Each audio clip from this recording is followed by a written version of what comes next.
Hey guys, tonight we're going somewhere a little closer to home and a little more uncomfortable than medieval dungeons or pirate ships. We're going back to the 1980s, not the fun parts, not the leg warmers and the cassette tapes and the I want my MTV parts.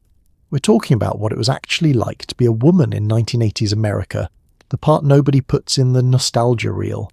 The shoulder pads were loud, the hair was big, and the expectations absolutely suffocating. So before you get too comfortable, take a second to like the video and subscribe, but only if you actually enjoy what I do here. Genuinely, no pressure. And a huge heartfelt thank you to the viewer who suggested tonight's topic. You know who you are, and you absolutely made the right call. Your suggestions shape this channel more than you know, and I mean that. Drop a comment and let me know where you're listening from and what time it is for you. It's always 2 a.m. somewhere, and somehow that makes all of this feel more right. Also, the channel is now live on Spotify.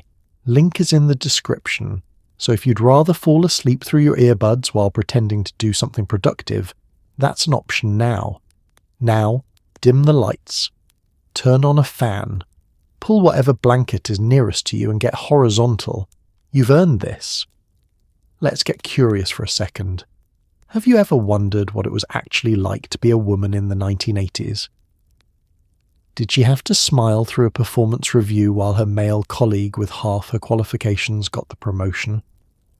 What happened if she got pregnant? Did she still have a job on Monday? What did she do when the doctor brushed off her pain and told her it was probably stress? Was she allowed to have a credit card in her own name without her husband's signature? Could she walk into a bar alone without being assumed to be looking for something she wasn't?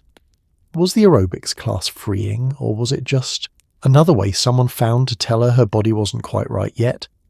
And what exactly was she supposed to do with all that ambition in a decade that kept handing her a mop and calling it empowerment? Congratulations.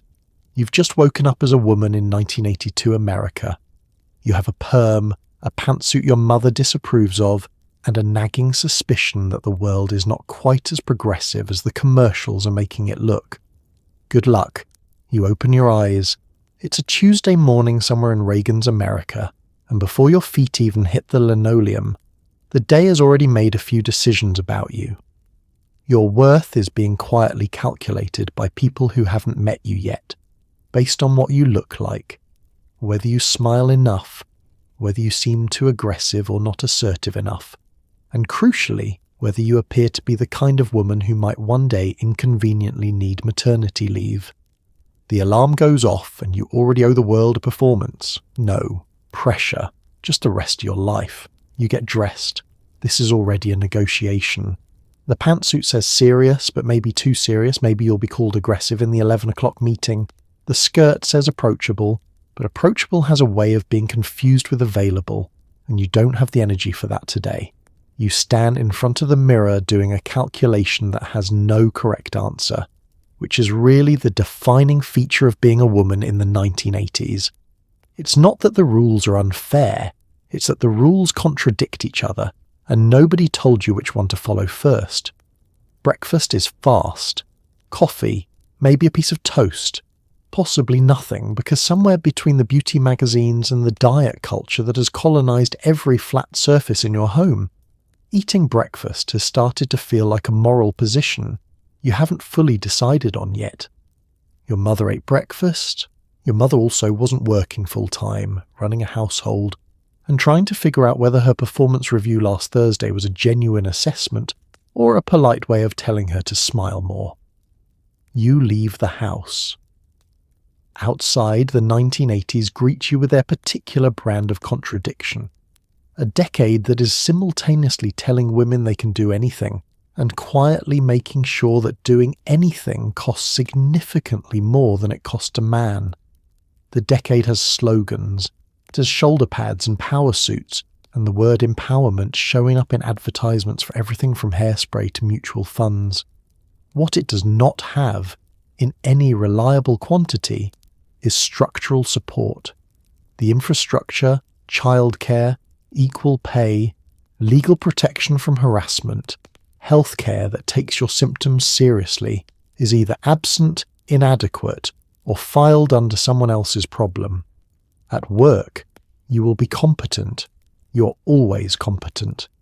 You've been competent since approximately the 4th grade, when you first understood that competence was the tax women paid just to be taken seriously, and that even paying it in full was no guarantee of the outcome.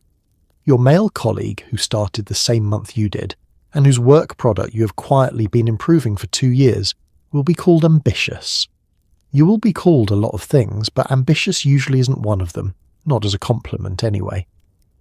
By the time you sit down at your desk, you've already managed roughly 11 invisible things that nobody noticed, 2 social calculations that required genuine skill, and 1 moment in the elevator where you smiled at a comment you found mildly offensive because the person who made it signs your expense reports. This is not weakness. This is Tuesday. The 1980s will tell you repeatedly that you have never had it better, and in some ways, compared to the decades before, that's even true. But better is not the same as good. And you know this the way you know a lot of things, quietly, completely, and mostly to yourself. Welcome to the decade. Your alarm already went off. The performance has begun. Here's something that will make you stare at the ceiling for a moment. Until 1974, a woman in America could be legally denied a credit card in her own name. And while the Equal Credit Opportunity Act technically changed that, the 1980s had a creative way of making progress feel like it hadn't quite arrived. Banks still asked if you were married. Loan officers still wanted to know about your husband's income. You could be a fully employed, bill-paying adult woman and still find yourself sitting across from a man in a polyester tie who spoke to your finances as though they were a hobby you'd taken up between school runs. Picture this. You walk into a bank, you have a job, you have a paycheck, you have frankly a better credit history than your neighbour Gary, who bought a boat on instalment and named it after a woman he dated in 1971. You want a credit card. The man behind the desk asks if your husband will be co-signing. You do not have a husband. The man behind the desk pauses in a way that suggests this is not the expected answer, and that your situation is at minimum irregular. The Equal Credit Opportunity Act of 1974 was supposed to fix this, and legally it did. Discrimination based on sex or marital status in credit decisions became illegal. But the law and the lived experience of walking into a bank while female are 2 different things, and in the 1980s the gap between them was wide enough to park Gary's boat in. Lenders found creative ways to factor in the same information under different language. A woman's income was sometimes discounted on the assumption that she might leave the workforce to have children. Her financial history, if it had been built under a married name, sometimes didn't follow her properly after divorce. The protections existed on paper. The paper was not always in the room with you. If you were married, your financial identity was often still effectively merged with your husband's in practice, even if it wasn't in law. Credit histories were shared, debt was joint, and if the marriage ended as marriages in the 1980s ended at rates that were making everyone's parents nervous, the financial untangling could be devastating. Women who had spent years building a life that was legally half theirs sometimes found, in the courtroom arithmetic of divorce, that half of something and a fragmented credit history didn't add up to a stable financial foundation. If you were single, you were navigating a system that had been designed around the assumption that you were temporary, a pre-married woman in a waiting room, not a permanent financial actor deserving of full access. The insurance rates, the mortgage qualifications, the credit limits, all of it carried a quiet surcharge for the crime of being financially independent and female, which the system read as financially precarious and probably your fault. There is something almost comedic about it, except that it isn't funny. The richest, most aggressively capitalist nation on earth spent most of the 20th century treating half its population as financially untrustworthy based on the contents of their wardrobe. You could run a household budget with military precision for 30 years and still be asked to bring your husband to the meeting. Gary, meanwhile, is refinancing the boat. You got the job. Congratulations, genuinely. You put in the work, you dressed the part, you mastered the art of seeming confident without seeming threatening, which is a skill that deserves its own graduate course. And now you're here, standing in an office that smells like burnt coffee and someone's ambition. The good news is that more women were entering the workforce in the 1980s than ever before. The bad news is that the workplace itself had not entirely received that memo. There were rules, but they were unwritten ones, and they mostly involved you being grateful, quiet and patient in that specific order. The 1980s office was a specific environment. Fluorescent lighting, drop ceilings, the sound of typewriters giving way to the new and terrifying clatter of early word processors. Men in suits, and women in suits that were specifically designed to look like men's suits, but weren't quite, as if the goal were to be taken seriously while still being identifiable as other. The shoulder pads were load-bearing. They were doing structural work, visually suggesting authority in rooms that were not yet prepared to hand it over. The hierarchy was mostly male at the top and mostly female at the support level, and this was considered natural rather than constructed. The way a lot of things that are constructed get considered natural when they've been in place long enough. You had a boss. Your boss had a secretary. The secretary, almost certainly, was smarter than at least 3 people in the meeting she was not invited to attend. Promotions moved slowly for women, not because women weren't performing, but because performing and being seen as promotion material were 2 different evaluations, and the second one was being made by people who had, for most of their careers, only promoted men. There's a comfortable familiarity to hiring and promoting people who look like the people who came before them. It requires no adjustment of assumptions. It is efficient in the way that a closed system is efficient, right up until you need it to produce something new. The women who made it into management in the 1980s often did so by working harder than the men around them, making fewer demands and absorbing a level of scrutiny their male counterparts were not subject to. A man who was direct was decisive. A woman who was direct was difficult. A man who negotiated his salary was smart. A woman who negotiated her salary was, depending on who was doing the evaluating, either admirable or a problem. And at the end of the day, you went home. Your male colleague, the one with comparable responsibilities and a roughly 38% higher salary, went to happy hour. He would network there, casually, over drinks that were technically optional but professionally essential, in a social setting that had been designed around the assumption that everyone going home had someone waiting there to handle things. You had things waiting at home, you handled them, and tomorrow you came back, and you were grateful, and quiet, and patient, and you did it again. There was no HR department waiting with a sympathetic ear and a formal complaint process. There was, more often than not, a woman sitting at her desk trying to decide whether what just happened was bad enough to say something about, or whether saying something would be worse. Sexual harassment in the 1980s workplace existed at a level that would make your blood pressure spike today, and the legal framework to address it was so thin it barely cast a shadow. The term itself had only been coined in the 1970s, and the landmark case that gave it legal weight, Merita Savings Bank versus Vinson, didn't reach the Supreme Court until 1986. Until then, it was mostly just called Tuesday. Let's be specific about what this looked like, because the phrase sexual harassment can sound abstract from a distance, and it wasn't abstract. It was a comment about your body from the man who approved your time-off requests. It was a hand on your shoulder that stayed a half-second longer than it should have, from someone whose recommendation you needed for the promotion you'd been working toward for 2 years. It was a joke that the whole room laughed at, and you laughed too, because not laughing would have been the thing people remembered.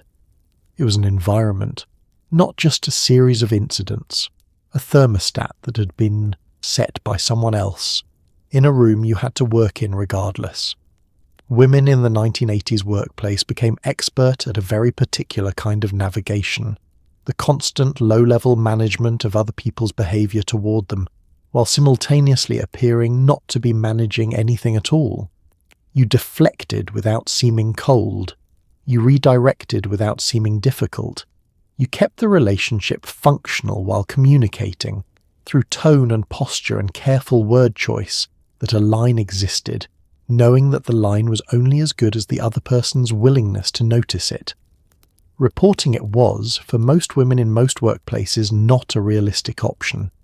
If there was anyone to report to, it was likely another man, in a chain of command that was largely male, in a culture that defaulted to giving the benefit of the doubt to the person with seniority and taking it away from the person making the complaint. Being labelled a troublemaker was a career consequence. Being seen as someone who couldn't handle the environment was a career consequence. The complaint itself, even if believed, was a career consequence, because now you were the woman who had made things complicated. The Meriter ruling in 1986 helped. It established that a hostile work environment based on sex was a form of illegal discrimination, which was genuinely important. It gave legal language to something that had been happening without a legal name. But a Supreme Court ruling and a changed office culture are different things, and one does not automatically produce the other. The ruling happened in courtrooms. The harassment happened in break rooms and corridors and parking garages, in the space between the law and the daily reality of going to work. What women developed, in the absence of adequate protection, was a kind of internal triage system. This one I can ignore. This one I should document. This one is dangerous and I need to find another job. It was exhausting work, performed invisibly on top of the actual work they were hired to do. And the most unsettling part, the part that doesn't fit neatly into any narrative about progress, is that many women of that era will tell you, without bitterness, that they just got on with it. Because they had to. Because the mortgage was real. Because they had worked too hard to let someone else's behaviour be the reason they left. You had a baby. Wonderful news. Genuinely wonderful. And your employer agreed, in the tight, polite way that someone agrees when they're already mentally reassigning your projects. In 1982 America, there was no federally mandated paid maternity leave. There was no guaranteed job protection. The Family and Medical Leave Act, the one that gave women 12 whole weeks of unpaid leave, didn't exist until 1993. So in the 80s, what happened after you had a child was largely up to your employer's mood, your negotiating skills, and whether your boss happened to have a wife who had ever held a job. The Pregnancy Discrimination Act had passed in 1978, which meant your employer could not legally fire you for being pregnant. That was the flaw, and it was a genuinely important one, won through real effort. But the floor and the ceiling are not the same thing, and in the space between you can't fire her for being pregnant, and she will return to the same position, with the same trajectory and the same opportunities, was a gap that swallowed a lot of women's careers quietly and without leaving obvious evidence. There was a concept, formally named in a 1989 Harvard Business Review article, though it had been operating informally for years before that, called the mommy track. The idea was that women with children were functionally on a different professional path than women without, or than men in general, one that was more accommodating, more flexible, and almost entirely devoid of the fast-track opportunities that the other path offered. The mommy track was presented, sometimes sincerely, as a solution. What it actually was, more often, was a ceiling disguised as a choice. You came back from maternity leave, unpaid, possibly shortened because you couldn't afford to be away from the paycheck, and found that things had shifted slightly. Your projects had been redistributed. The assumption that you were fully available, the way you had been before, had been quietly revised.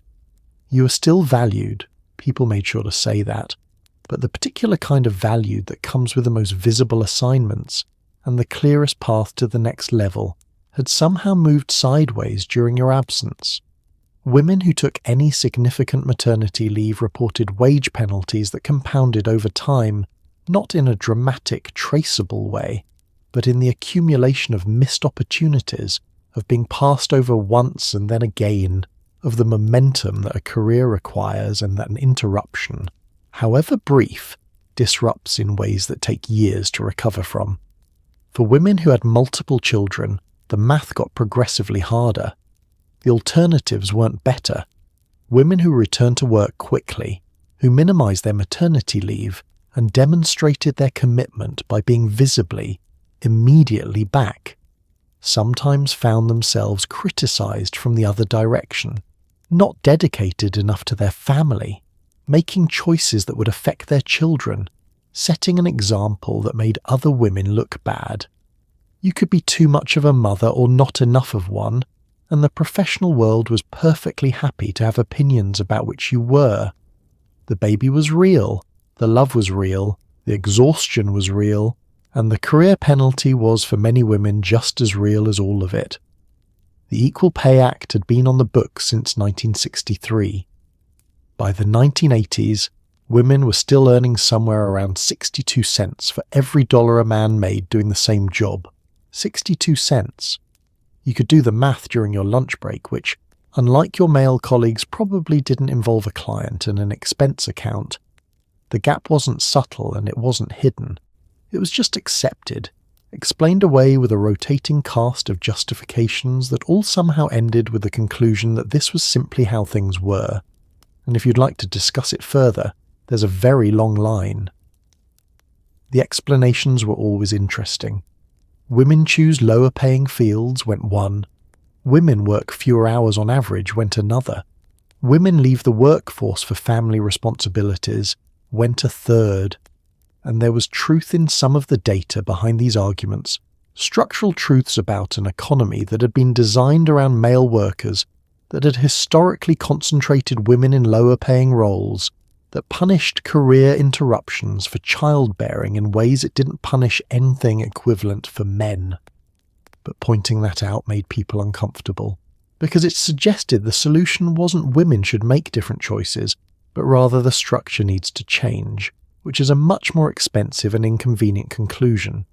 In the 1980s, you could look at your paycheck and at your colleague Dave's paycheck and see the gap plainly, and still have very limited legal recourse.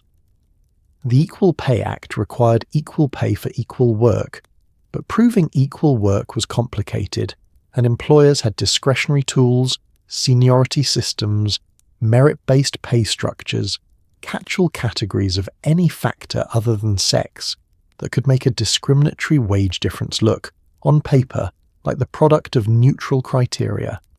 The problem was also deeply embedded in which jobs paid what. Nursing, teaching, social work, administrative support, fields dominated by women, were paid less than fields with comparable skill requirements that happened to be dominated by men. This wasn't an accident or an oversight. It was the direct consequence of a labour market that had, for most of its history, assumed female labour was supplementary, temporary, or less serious than male labour, and had priced it accordingly. By the time the 1980s arrived, those assumptions were outdated. The wages that reflected them were not. There was a concept called comparable worth, the idea that jobs requiring similar levels of skill, effort, and responsibility should be paid similarly regardless of which gender tended to hold them. It was a genuinely compelling argument, and it gained traction in policy conversations during the early part of the decade.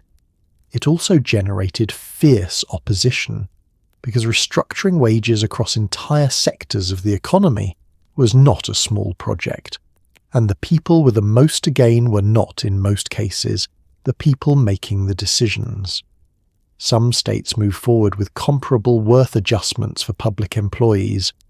The federal government did not, and so the gap persisted, measured and documented and discussed, while women went to work every day and did the math and knew exactly what it added up to, not just in each paycheck, but compounded across a career, translating into lower social security benefits, smaller retirement savings, and less financial resilience in exactly the moments. Divorce, illness, widowhood, when financial resilience matters most. 62 cents.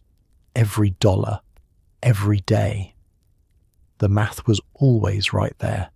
The 1980s had opinions about how you should look, and those opinions were not shy. They came at you from every magazine cover, every television commercial, every well-meaning colleague who complimented you on your figure in the same breath as your quarterly report. The ideal was specific: thin but not too thin, fit but not muscular, well-groomed but not high-maintenance, young-looking but not frivolous, hair big, makeup present but natural, heels recommended but suffering quietly through them considered part of the bargain. And underneath all of it was the unspoken understanding that your appearance was being factored into your professional credibility, whether you liked it or not. Magazines in the 1980s were doing a specific kind of damage at scale. You had your Cosmopolitans and your Vogues and your Glamours and your ladies' home journals, and they all operated on the same basic editorial principle. Here is the ideal, here is how far you fall short of it, and here are 17 products and 4 diet plans to help you close the gap before next month's issue, when we'll repeat the process. The before and after format, already a staple, implied that the before state, the ordinary state, the state you woke up in every morning, was a problem, a draft in need of revision. The physical ideal had a very specific 1980s flavour. After a decade of lean 70s chic, the 80s gave you Jane Fonda and aerobics, and the concept of toning, which was essentially a way of saying your body needed to be smaller and harder simultaneously, a goal that required both caloric restriction and physical exertion, performed cheerfully and without apparent effort. The ideal body was a body that looked like it had never eaten anything regrettable, and also somehow had the muscle definition of someone who exercised for 2 hours a day.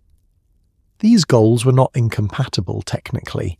They were just very difficult to achieve while also holding down a job, raising children and being a person. Workplace appearance standards added another layer. Professional dress codes for women in the 80s were a minefield of competing signals. Too feminine and you weren't taken seriously. Too masculine and you were trying too hard. Showing too much was inappropriate. Showing too little suggested you'd given up. The goal was to be professionally neutral, which is an invisible standard, because professionally neutral had been defined by and for men, and fitting into it while being visibly, undeniably female required a level of daily calibration that men simply did not have to perform. Age was another dimension entirely. The beauty industry in the 1980s began its full-scale colonization of the anti-aging market, giving women a new thing to be anxious about and a new category of products to spend money on. Wrinkles, grey hair, the visible signs of having been alive for several decades, all were reframed as problems with solutions, and the solutions were for sale at the cosmetics counter. Men who aged were distinguished. Women who aged were advised to consult with someone about it. And yet, and this is the part worth sitting with, many women genuinely enjoyed getting dressed, wearing makeup, engaging with fashion and beauty as creative acts. The problem was never pleasure, it was compulsion. It was the difference between choosing to participate and understanding that not participating would cost you something. When beauty becomes a professional and social prerequisite rather than an option, it stops being a source of enjoyment and becomes one more performance you're expected to give, indefinitely, without acknowledgement that it takes any effort at all. The 1980s were, in many ways, the golden age of being told your body was a problem to be solved. Slim Fast was launched in 1977 and hit its stride in the 80s. Jane Fonda's workout tapes flew off shelves. Calorie counting became a social activity. The word diet stopped being a noun and became a verb, something you were always perpetually somewhat failing at. Women in the 1980s were surrounded by a culture that treated hunger as a character flaw, and a smaller body as a moral achievement. You weren't just eating lunch, you were making a statement about your self-discipline, your worth, and your relationship with the concept of wanting things. The diet industry in the 1980s was a multi-billion-dollar operation, and it ran on a very elegant business model. Sell women a solution to a problem, ensure the solution doesn't permanently work, and sell them the next solution. Weight Watchers, Jenny Craig, Slim Fast, the Scarsdale Diet, the Beverly Hills Diet, the Pritikin Diet. The decade produced a conveyor belt of eating programs, each one arriving with testimonials and promises, each one quietly setting you up for the very specific failure of weight cycling, which is losing weight and regaining it, which then required a new program, which the industry was very prepared to provide. Nutritional science in the 1980s was also, to put it charitably, in progress. The low-fat movement was at full tilt, based on research that was more nuanced than the way it got applied, and the food industry, delighted by the opportunity, produced an avalanche of low-fat products that replaced fat with sugar and called it healthy. Women following the dietary advice of the era were often eating in ways that didn't actually serve their bodies, becoming more confused rather than less, and then being told that their confusion was their fault for not being disciplined enough. Eating disorders were rising sharply during this period. Anorexia and bulimia, particularly common among young women, were getting increased clinical attention in the 80s, though the cultural conversation around them often still framed extreme thinness as aesthetically understandable, if medically concerning. The same magazine that ran a feature on eating disorder warning signs would, 3 pages later, run a story about a celebrity's impressive 20-pound weight loss and the diet that produced it. The contradiction was not acknowledged, because acknowledging it would have required the culture to look at what it was actually doing. Food became moralized in a way that went beyond nutrition. Good foods and bad foods, cheat days and earning your dinner through exercise.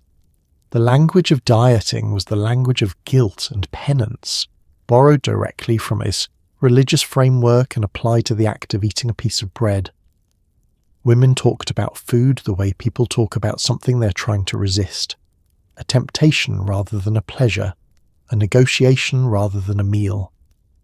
At a dinner table in the 1980s, it was perfectly normal for women to discuss what they had eaten that day, what they weren't allowing themselves, what they were saving up for, as though the act of eating required budgeting and justification.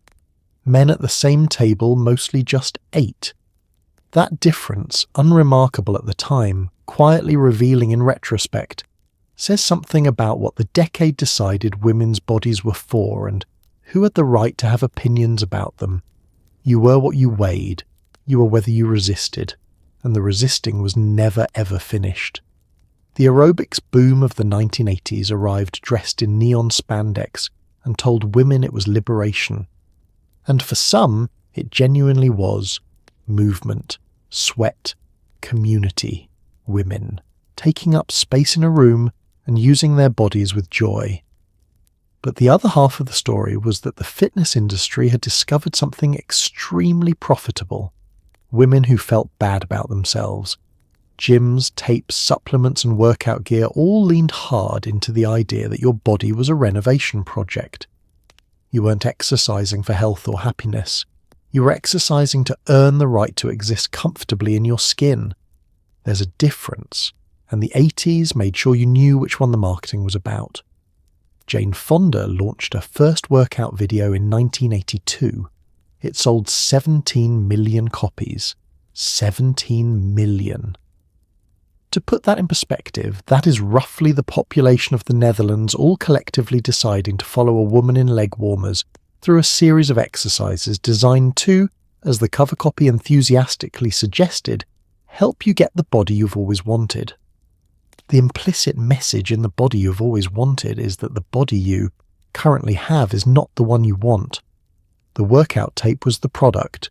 The body dissatisfaction was the subscription service. Aerobic studios opened everywhere. They were loud. They were mirrored.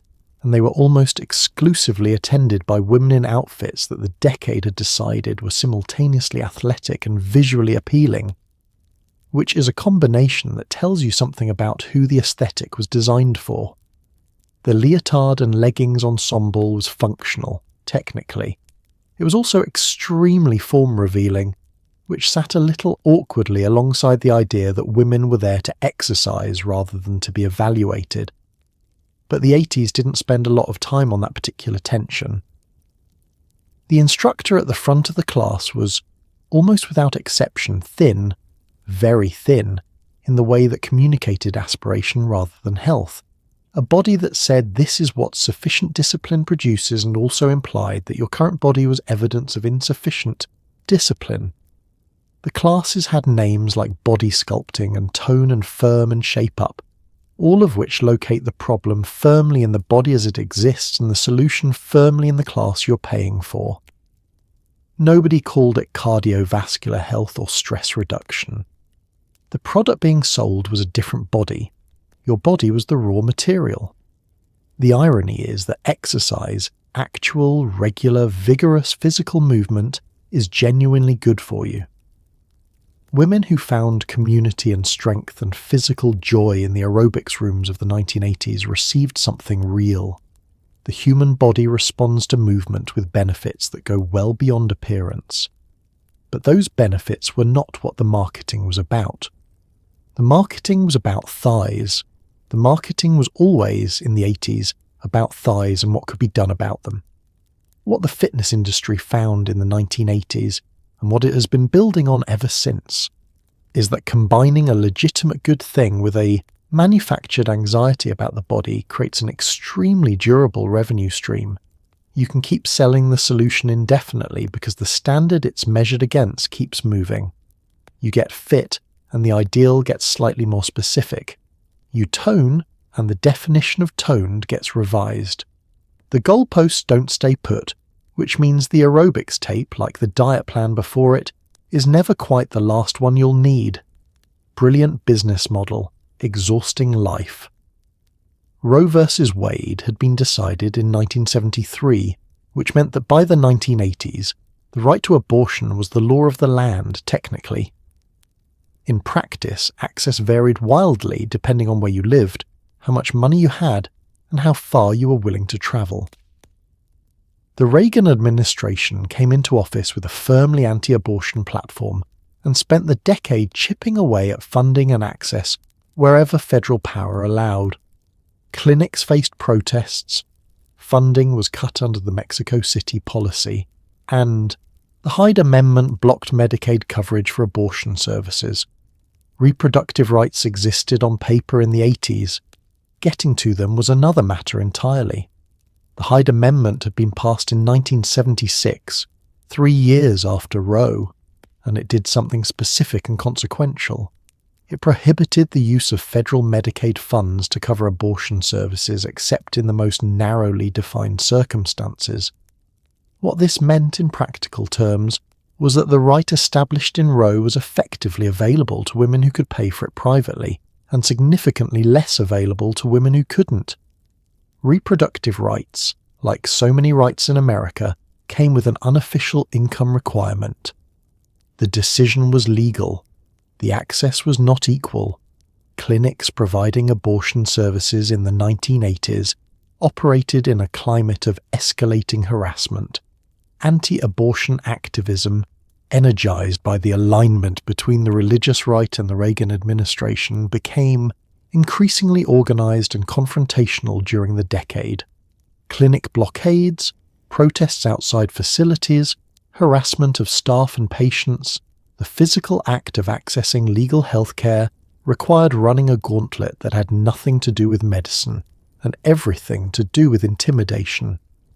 Women who went to clinics in the 80s sometimes did so past crowds of people, holding signs and calling them by names they hadn't offered. It was a legal medical appointment conducted under conditions that no other legal medical procedure required. Contraception was its own minefield. The 1980s brought AIDS into the public consciousness in ways that had enormous implications for how society talked about sex, bodies and personal responsibility, and much of that conversation landed on women. Birth control remained contested at the policy level, with debates about whether employers or insurers should be required to cover it. Access varied by geography, income and insurance. Status. Women who wanted to manage their own fertility in the 1980s could do so, in many cases, but rarely without navigating costs, stigma, and a healthcare system that treated reproductive health as a specialized, sometimes controversial category rather than basic medicine. The political landscape of the decade made it clear that what Roe had guaranteed was not permanent. The Reagan administration's appointments to the federal judiciary were reshaping the courts in ways that would play out for decades. Women who were paying attention could see the architecture being constructed around the ruling, not dismantling it outright, not yet, but reducing its practical reach, narrowing the circumstances in which it operated, and making clear that its continued existence was contingent rather than settled. What this created was a decade in which women's reproductive decisions were never simply their own.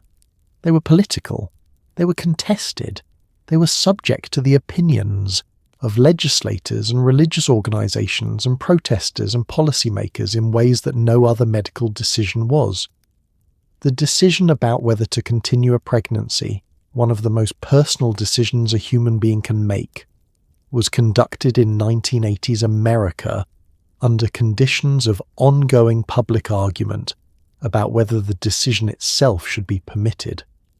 That level of externally imposed scrutiny on an internal private choice does something to a person. It made ordinary healthcare feel like a battleground. Because for many women in the 1980s it was. In the 1980s, domestic violence was still widely treated as a private matter, a family issue, something to be handled behind closed doors and discussed, if at all, in hushed tones. Police were often reluctant to intervene in domestic disputes. Shelters for survivors existed but were underfunded and overwhelmed. A woman leaving an abusive partner faced not just the physical danger of leaving, but a legal and financial system that was largely indifferent to her situation. Courts sometimes questioned her choices, her behaviour, her role in provoking the situation. The Violence Against Women Act didn't arrive until 1994. Until then, too many women were on their own in the most dangerous sense of the phrase. When police were called to a home in the 1980s for what the report would log as a domestic disturbance, the most common outcome was not an arrest. It was a conversation. Officers would sometimes separate the parties, talk to the husband, talk to the wife, and then leave, with the understanding that what happened inside a marriage was at some fundamental level between the people in it. Mandatory arrest policies for domestic violence calls were not widespread until later in the decade, and even where they existed, enforcement was inconsistent. A woman calling the police was not guaranteed protection. She was in many cases guaranteed a brief interruption followed by the same situation, now with the added variable of an angry partner who knew she'd called. Leaving was its own impossible equation. The statistics on domestic violence lethality, the data showing that the most dangerous period for a woman in an abusive relationship is when she attempts to leave, were known in academic and advocacy circles, but had not penetrated the public conversation. The cultural narrative about domestic violence in the 80s still carried a heavy undertow of victim responsibility. Why does she stay? Why doesn't she just leave? There must be something she's doing to provoke this. The question was never why does he hit her? The question was always, with the patience of someone who genuinely didn't understand the obstacle, why doesn't she simply walk out the door? The answer was layered and practical. Finances, because in many cases the abusive partner controlled the money, and a woman leaving had no credit history, no savings, and no immediate income. Children, because leaving with children required somewhere to go, and leaving without them was unthinkable. Housing, because the shelter system in the 1980s was dramatically under-resourced, with waiting lists and limited capacity and rules that made them inaccessible to some of the women who needed them most. Legal protection, because restraining orders existed but were only as good as enforcement, and enforcement was unreliable. And then, underneath all of it, the psychological weight of a relationship that had been designed systematically to make a woman believe she had no options. The women who did leave did so at enormous personal cost and frequently without institutional support. Organisations like the National Domestic Violence Hotline, now considered a baseline resource, didn't exist until 1996. Advocacy groups were doing crucial work with insufficient funding in a political environment that treated domestic violence as a social services issue rather than a criminal justice one, which affected both the resources allocated to it and the seriousness with which it was pursued. What the 1980s did, slowly and imperfectly, was begin to shift the conversation. Researchers were documenting the scope of the problem. Advocates were pushing for legal reform. A few high-profile cases brought the issue into public view in ways that were uncomfortable and necessary.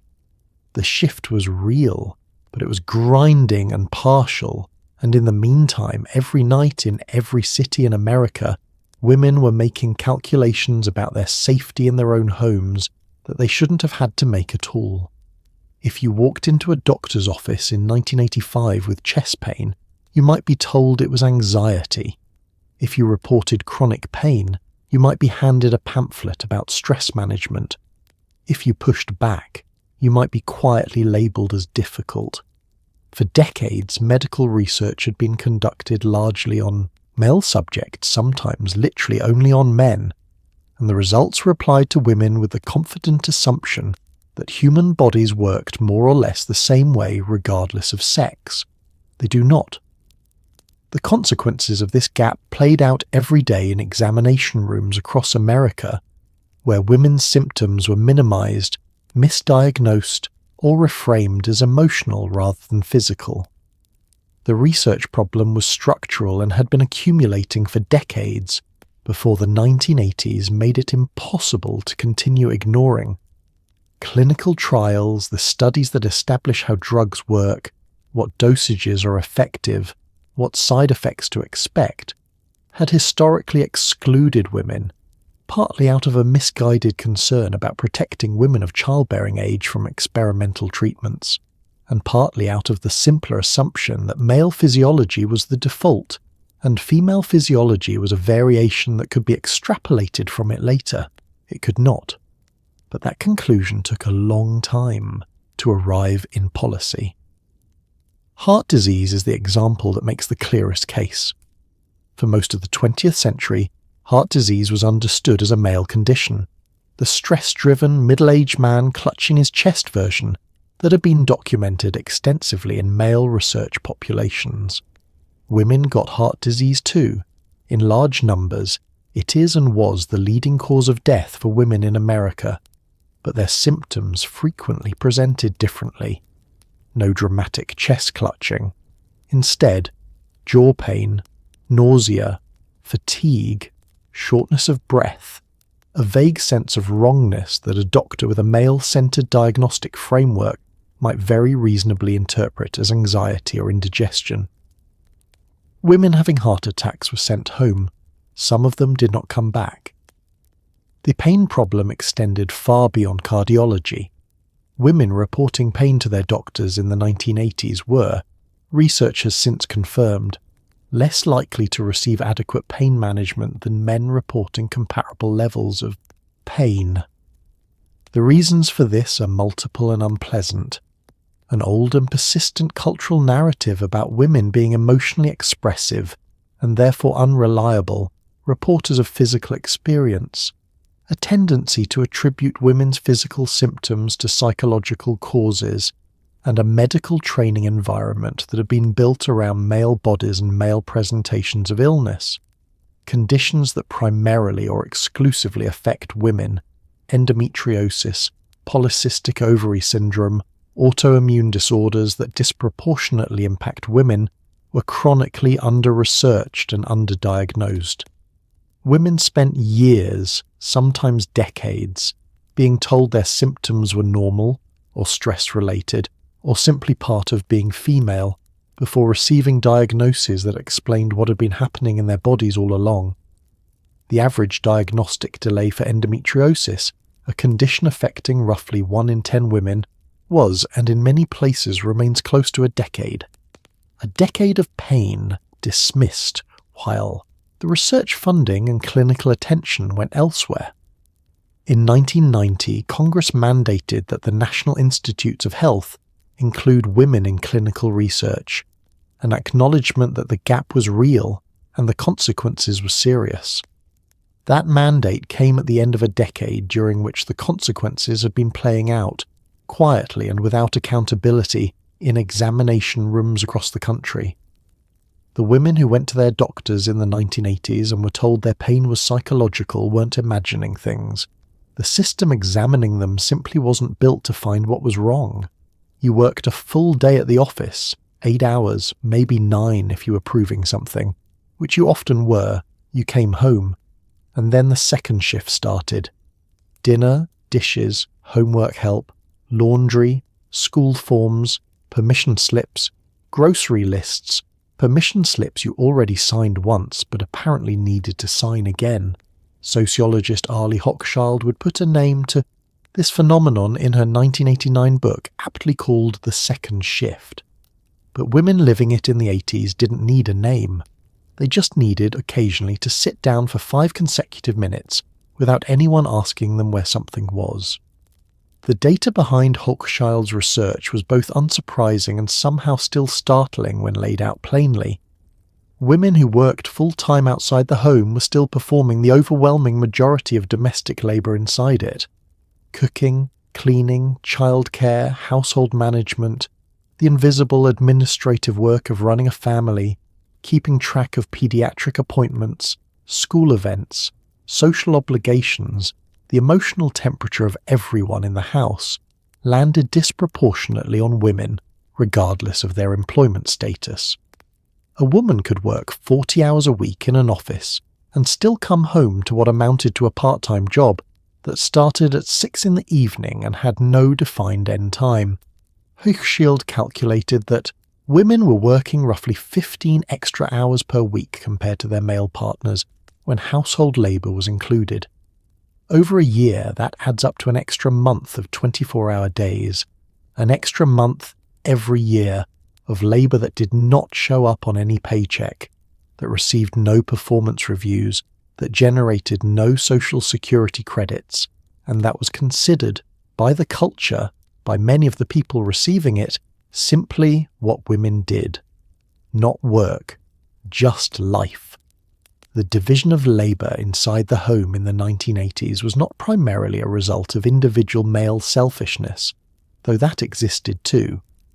It was the product of a set of deeply embedded cultural scripts that assigned domestic responsibility to women as something natural, something they were inherently better at, something they genuinely wanted, and that treated men's domestic contributions as optional, admirable when present, and excusable when absent.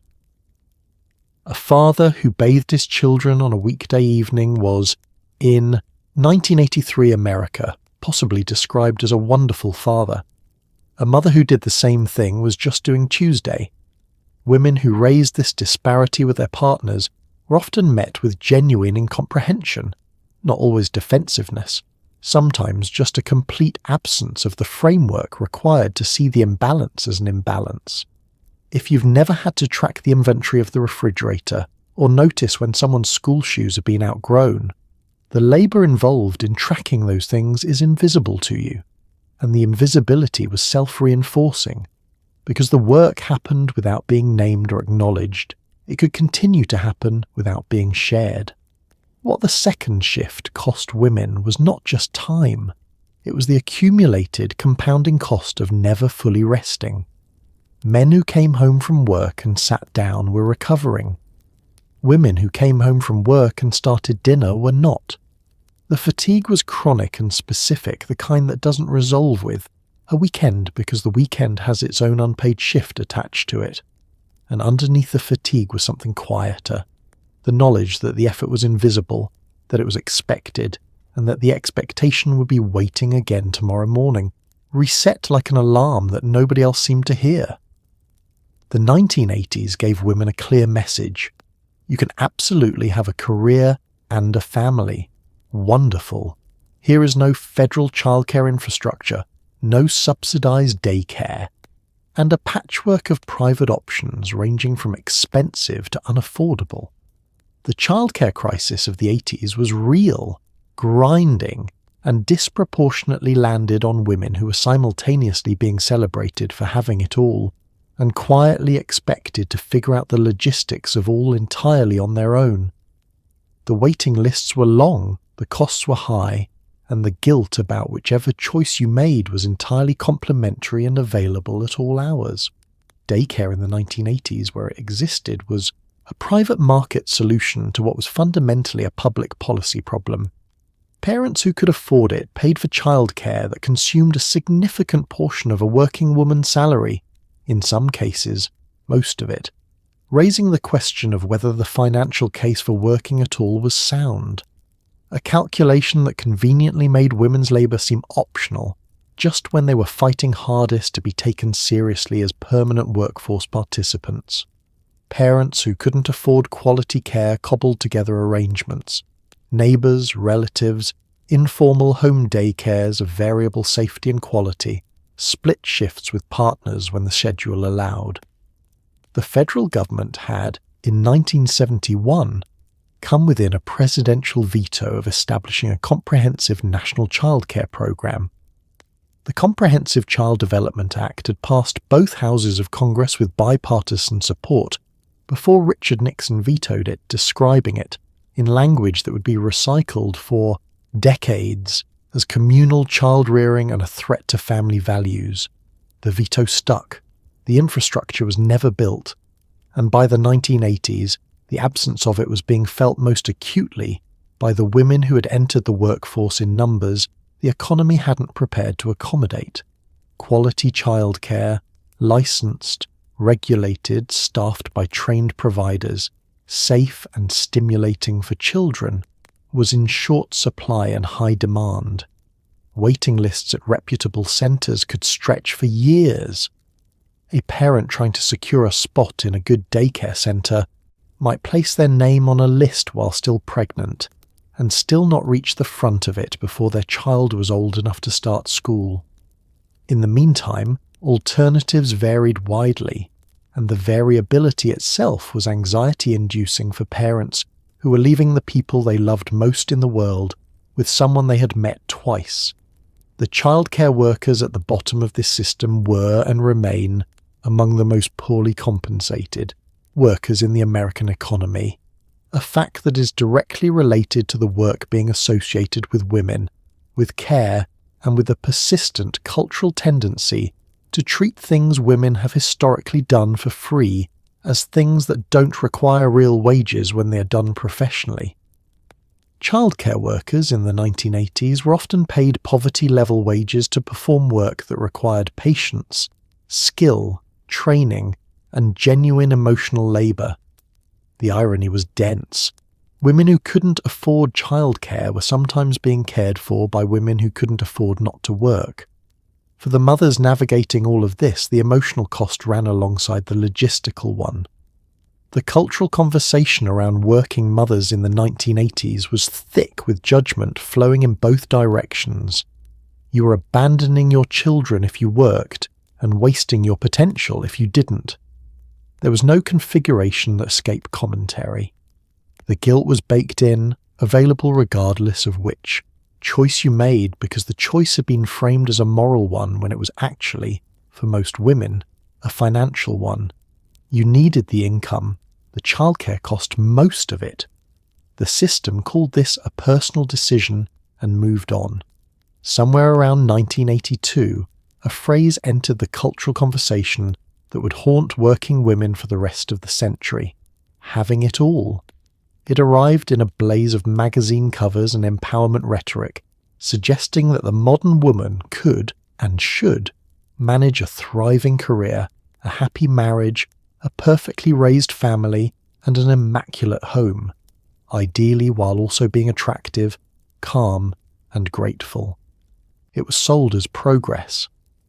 What it actually was, as millions of women quietly discovered, was a new, upgraded version of the old impossible standard, except now you had to be exhausted in a blazer instead of an apron.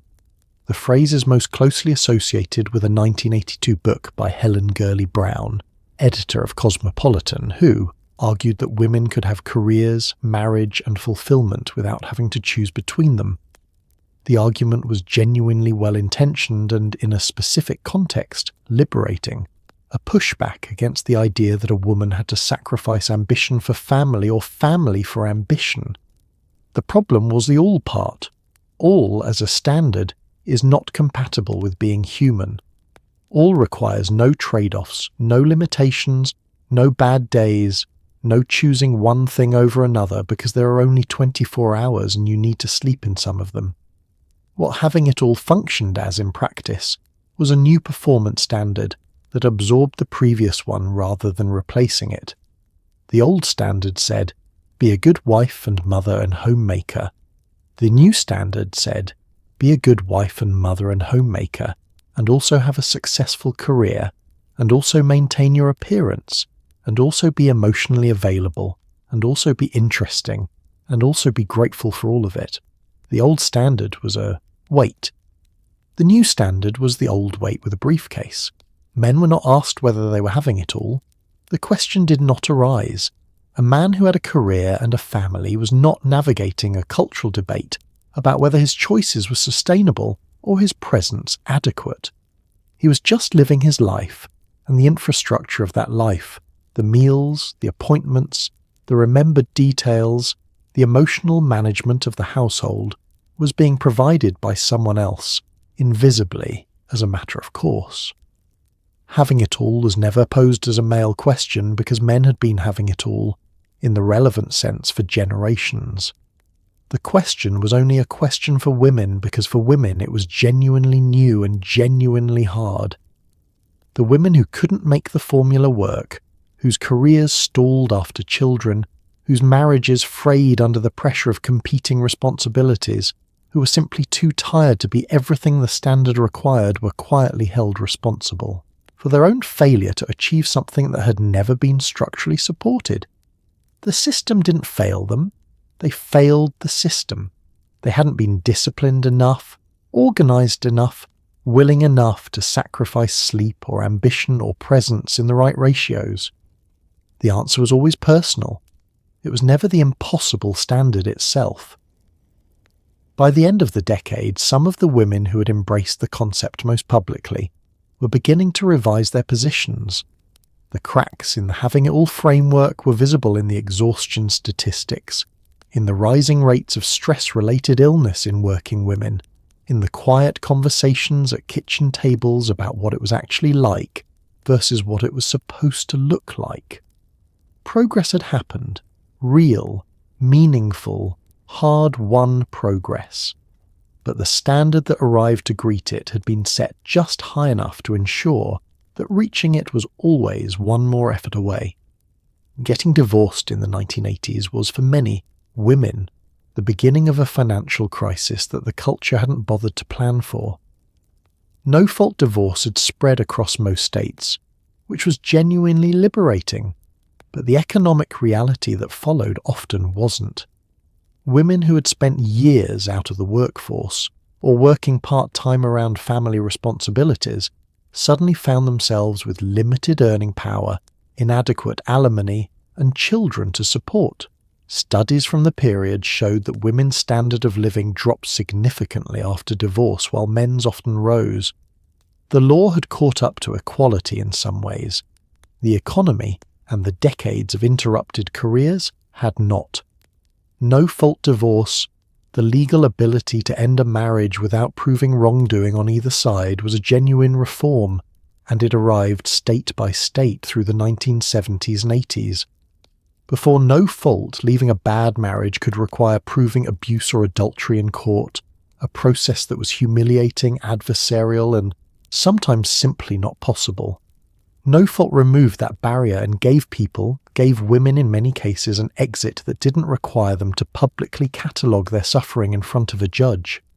That was real progress, and it mattered. But no fault divorce arrived without a corresponding reform to the economic architecture of marriage. The legal system's new approach to divorce was built on an assumption of equality, that two parties were separating as equals, with roughly equivalent capacities to rebuild. And if the marriage had been genuinely equal, that assumption would have been fine. Many marriages in the 1980s were not equal in the way that mattered most economically. The division of whose career had been prioritised, and whose had been sidelined to accommodate family life. A woman who had spent 10 years working part-time or stepping out of the workforce entirely to raise children and manage the household was not at the moment of divorce the economic equal of her husband, who had spent those same 10 years building a career with full-time focus. She had less earning power, a thinner resume, a gap in her work history that would require explanation in every job interview for years. The assets she'd contributed, the domestic labour, the childcare, the household management that had enabled his career to grow uninterrupted, was real but almost entirely uncompensated in divorce settlements. Alimony, which had once been the mechanism for addressing this imbalance, was being reconsidered in the era of no-fault equality. Courts moving toward a model of clean financial breaks and temporary rather than long-term support were operating on the theory that a capable adult woman could get back on her feet within a defined period. The theory was tidier than the reality. Re-entering the workforce after a significant absence, with limited credentials and in a job market that had been moving while you were elsewhere, was not a short-term project. The children, in most cases, stayed primarily with the mother. The child support system was under-enforced. Many fathers who owed support simply didn't pay it, and the mechanisms for compelling them were weak and slow. Women raising children on reduced income, with unreliable support in housing they could often barely afford, were doing so while also rebuilding careers from a disadvantaged starting position. The poverty rate among single mothers in the 1980s was high enough to have its own name in policy discussions, the feminization of poverty. It was not a metaphor, it was a demographic fact, and the divorce system had helped build it. Being a single mother in the 1980s came with a set of social judgments that arrived faster than any government assistance. The decade's political conversation frequently framed single mothers, and particularly poor single mothers, as a social problem rather than a population that might benefit from structural support. The term welfare queen, cynically popularised in Reagan-era political rhetoric, cast a long, damaging shadow over women who were, in most cases, simply trying to raise children with insufficient resources and maximum scrutiny. Single mothers were blamed for poverty, for crime, for the general decline of things. Rarely were they thanked. The welfare queen narrative had a specific political function. It allowed poverty to be reframed as a moral failing rather than a structural condition, and it did so with a face, specifically the face of a black woman, in the imagery that accompanied the rhetoric, though the reality of who received public assistance was far more demographically complex. The story Reagan told during his 1976 campaign, and that continued to circulate through the 80s, was about a specific woman in Chicago who had used public assistance fraudulently. That specific case was used to build a generalized narrative about an entire population of women that justified cutting the programs they depended on. The cuts arrived. Aid to families with dependent children, the primary federal assistance program for poor families, most of them headed by single mothers, was reduced under Reagan's budget policies. The cuts were framed as reducing dependency and encouraging self-sufficiency, which would have been a coherent argument if the jobs available to women with limited credentials had paid enough to cover housing and childcare and food simultaneously. They frequently didn't. The gap between what the rhetoric demanded and what the economy offered was paid for, daily, by women trying to raise children on the arithmetic the system provided. Single mothers in the 1980s existed across a wide economic range, and the experience varied enormously by class and race. Middle-class women who became single mothers through divorce faced one set of challenges: financial disruption, social stigma, the logistics of sole parenting. Poor women, particularly women of colour, faced all of that and a policy environment that had decided they were a problem to be managed rather than a population to be supported. The same political movement that described abortion as immoral was simultaneously reducing the resources available to women who had chosen to parent. The consistency in that position is difficult to locate. The social stigma operated at the community level as well as the policy one. Single mothers in the 1980s navigated neighbours' opinions, school environments, family judgments, and the specific texture of a culture that still organised itself around the two-parent household as the normative unit. Birthday parties, school events, the casual social world of parenthood, all of it was structured around a family configuration that single mothers were outside of, and the outsideness was noticed, commented on, and occasionally used as an explanation for things that had other explanations. What single mothers in the 1980s actually were, in most cases, was resourceful, determined, and doing something genuinely difficult without adequate support. The women who raised children alone in that decade, who worked and worried and stretched every resource and showed up for every school event and made it look, from the outside, like something manageable, were performing a sustained act of endurance that the culture around them was busy explaining as a cautionary tale. They deserved better. They knew it, and they got on with it anyway. There's a name for it now, though the problem existed long before the label did. The pink-collar ghetto described the vast landscape of female-dominated jobs: secretary, nurse, teacher, retail worker, flight attendant, that were systematically underpaid relative to male-dominated fields, requiring comparable skill and training. In the 1980s, women were told the doors were open, the glass ceiling was cracking, and progress was happening. And it was, for some women in some fields. But the majority of working women in America spent the decade in jobs that paid less than they were worth, with fewer benefits, less security, and promotional ceilings so low you could feel them with your hand. The secretary, or administrative assistant in the language the decade was beginning to adopt, was the spine of the American workplace in the 1980s. She managed schedules, drafted correspondence, organised information, trained new employees, and functioned as the institutional memory of departments whose senior staff rotated in and out with their promotions and lateral moves. She was, in most cases, exceptionally good at her job, which required significant skill, considerable emotional intelligence, and the ability to manage the egos of multiple people simultaneously while appearing to do nothing of the sort.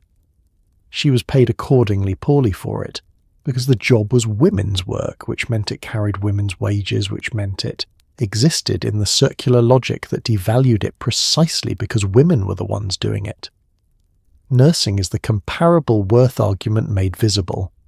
Nurses in the 1980s provided direct patient care, administered medications, made clinical assessments, managed medical equipment, and in many cases were the primary point of continuity in a patient's hospital stay. The skill requirements were substantial. Years of training, ongoing credentialing, high-stakes decision-making in time-sensitive situations. Garbage collectors, a job requiring less training and no clinical judgment, were, in many American cities in the 1980s, paid more. The difference was not explainable by market forces alone. It was explainable by which gender held each job and what each gender's labour had historically been valued at. Teaching followed the same pattern. elementary school teachers in the 1980s were overwhelmingly female, requiring college degrees and, in many cases, advanced certifications managing the cognitive, emotional and social development of 20-plus children simultaneously, performing labour whose results would compound over a lifetime. They were paid wages that reflected a long cultural history of treating the education of young children as an extension of mothering, natural to women, therefore not deserving of professional compensation. High school teachers, in a field with more male representation, were paid more. The children being taught were not more valuable. The workforce doing the teaching was perceived differently.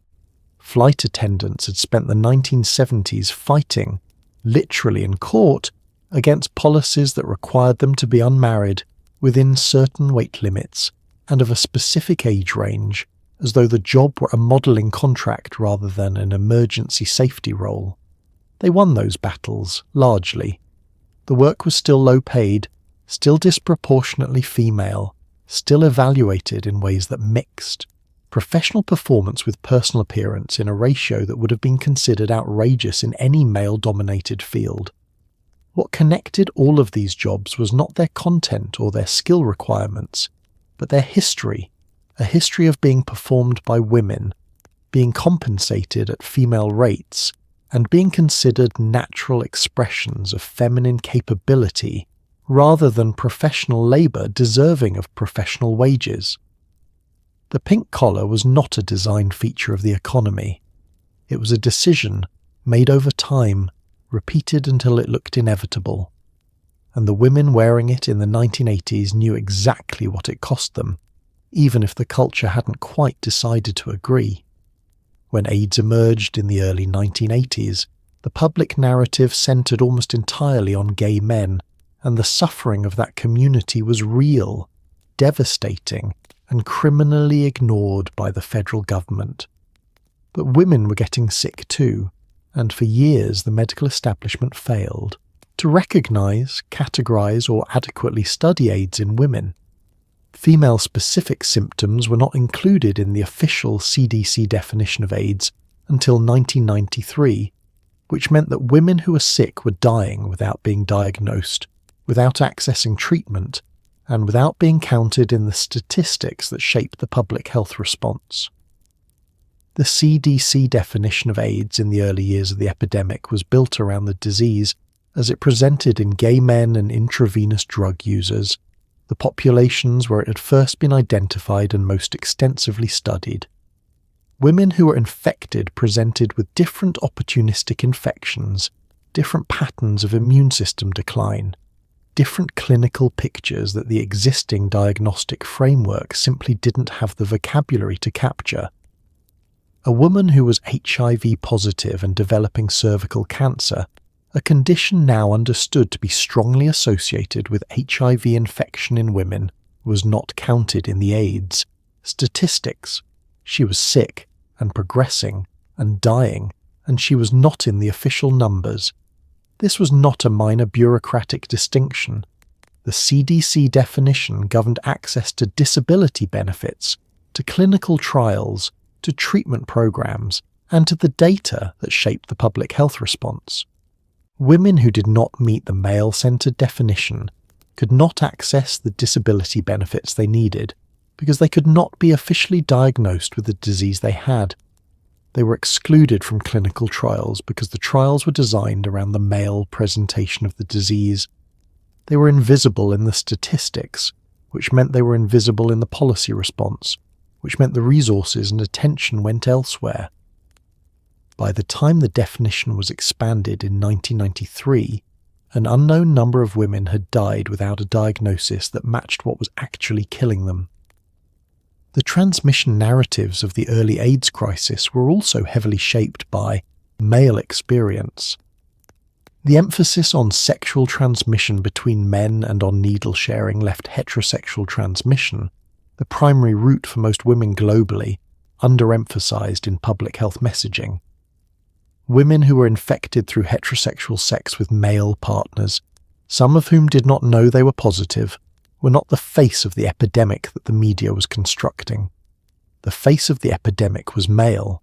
The face of the government's contemptuous indifference to the epidemic was also, thanks to ACT UP and other advocacy organisations, increasingly documented. But the face of the women dying quietly, undiagnosed, without access to the clinical framework that might have saved them, that face took much longer to appear. Black and Latina women were disproportionately represented among women with AIDS in the United States, and they faced the compound burden of racial health disparities, poverty, limited healthcare access, and the specific invisibility of being outside both, the main AIDS narrative and the main feminist health narrative simultaneously. They were, in the most literal sense, not being counted, and not being counted meant not being cared for, in the way that the health system had already demonstrated it failed to care for people it wasn't looking at. The women of the AIDS crisis in the 1980s were not incidental to the story. They were part of it, dying in it, fighting in it, as caregivers, as advocates, as patients. They were just being told by the data and the definition and the policy response that they weren't. Geraldine Ferraro became the first woman nominated for Vice President of the United States on a major party ticket in 1984. It was a historic moment. It was also an extended masterclass in the specific kind of public dissection reserved for women in politics. Her finances were examined with a thoroughness applied to no male candidate in recent memory. Her husband's business dealings became campaigned, fodder. Her tone, her appearance, her likability, all were weighed on scales that her male counterparts were not placed on. She lost. The lesson the decade seemed to draw wasn't that we need to fix the scales. It was maybe next time. The scrutiny began before Ferraro had been on the ticket for a week. Her husband, John Zaccaro, was a real estate developer, and questions about his business dealings became a sustained campaign issue, not because the concerns were necessarily illegitimate, but because the mechanism by which a spouse's finances became a candidate's liability had an obvious and particular application to female candidates in a way it did not apply symmetrically. No one was subjecting the spouses of male candidates to equivalent investigation, because the assumption was that a man's wife was not his partner in the relevant sense. Ferraro's husband was treated as her liability in a way that a female candidate's spouse, in that era, would simply not have been. Her appearance was discussed with a specificity that no male vice presidential candidate had endured. Her clothing, her hair, her voice, described variously as shrill, sharp, or too aggressive, received column inches that would have seemed absurd applied to her counterpart George H.W. Bush, whose appearance was considered simply not a relevant factor. She was asked in a nationally televised debate whether she was strong enough to push the nuclear button, a question that managed to frame both her physical capability and her emotional stability as open questions simultaneously.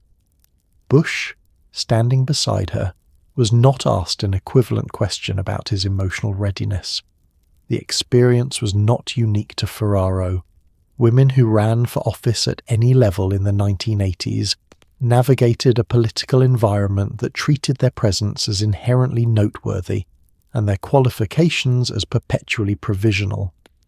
Being the first woman in any given role meant that every decision, every statement, every mistake carried the weight of representing all women, while simultaneously being told that gender shouldn't matter and that pointing out the double standard was itself a political liability.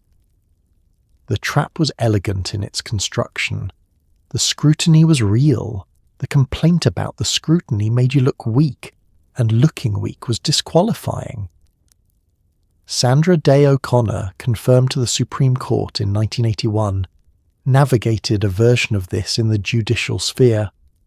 Her confirmation hearings were relatively smooth.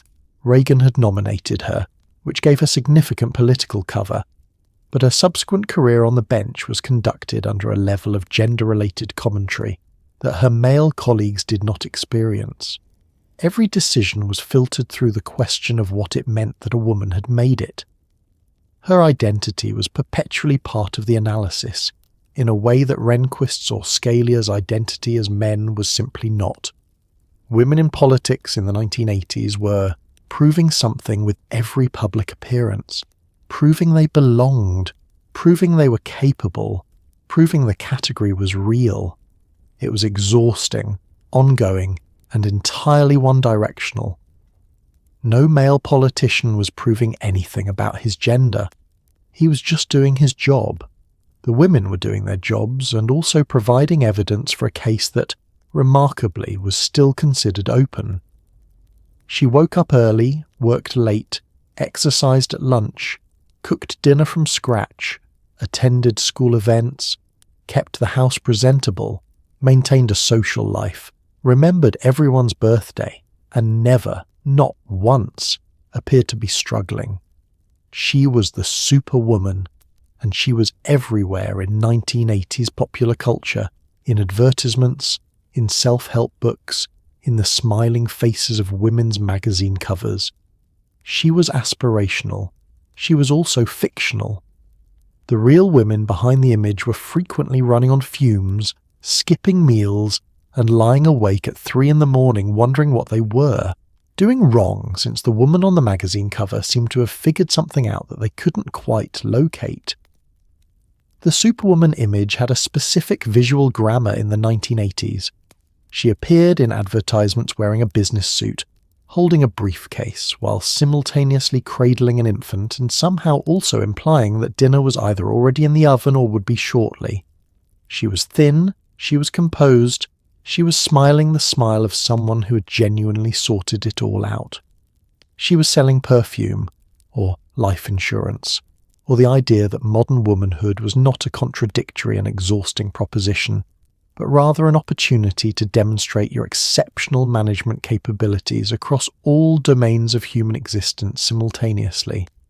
The advertising industry understood something useful, that if you could make a woman feel as though the standard was achievable, just barely out of reach, she would keep purchasing things in pursuit of it. The Superwoman was a marketing concept as much as a cultural one.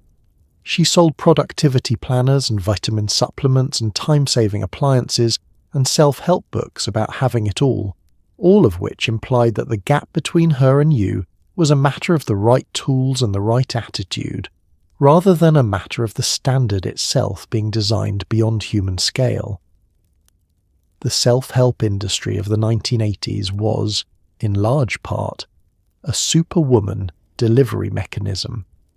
Books with titles that promise to help women manage everything better, feel less guilty, do more with less time, balance the competing demands of work and family.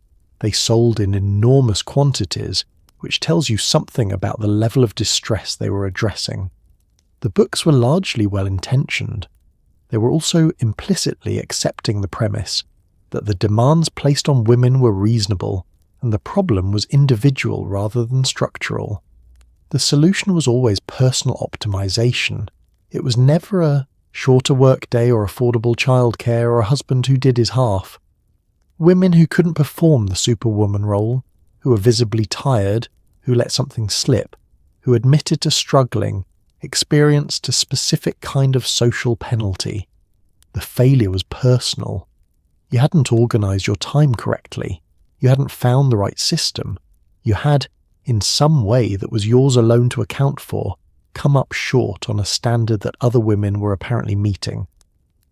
The Superwoman myth was most damaging not when women aspired to it, but when they used it to measure themselves and found themselves lacking, which was, given the nature of the standard, more or less inevitable. What was actually happening in homes and offices across America in the 1980s was that women were doing an extraordinary amount and being told it wasn't quite enough.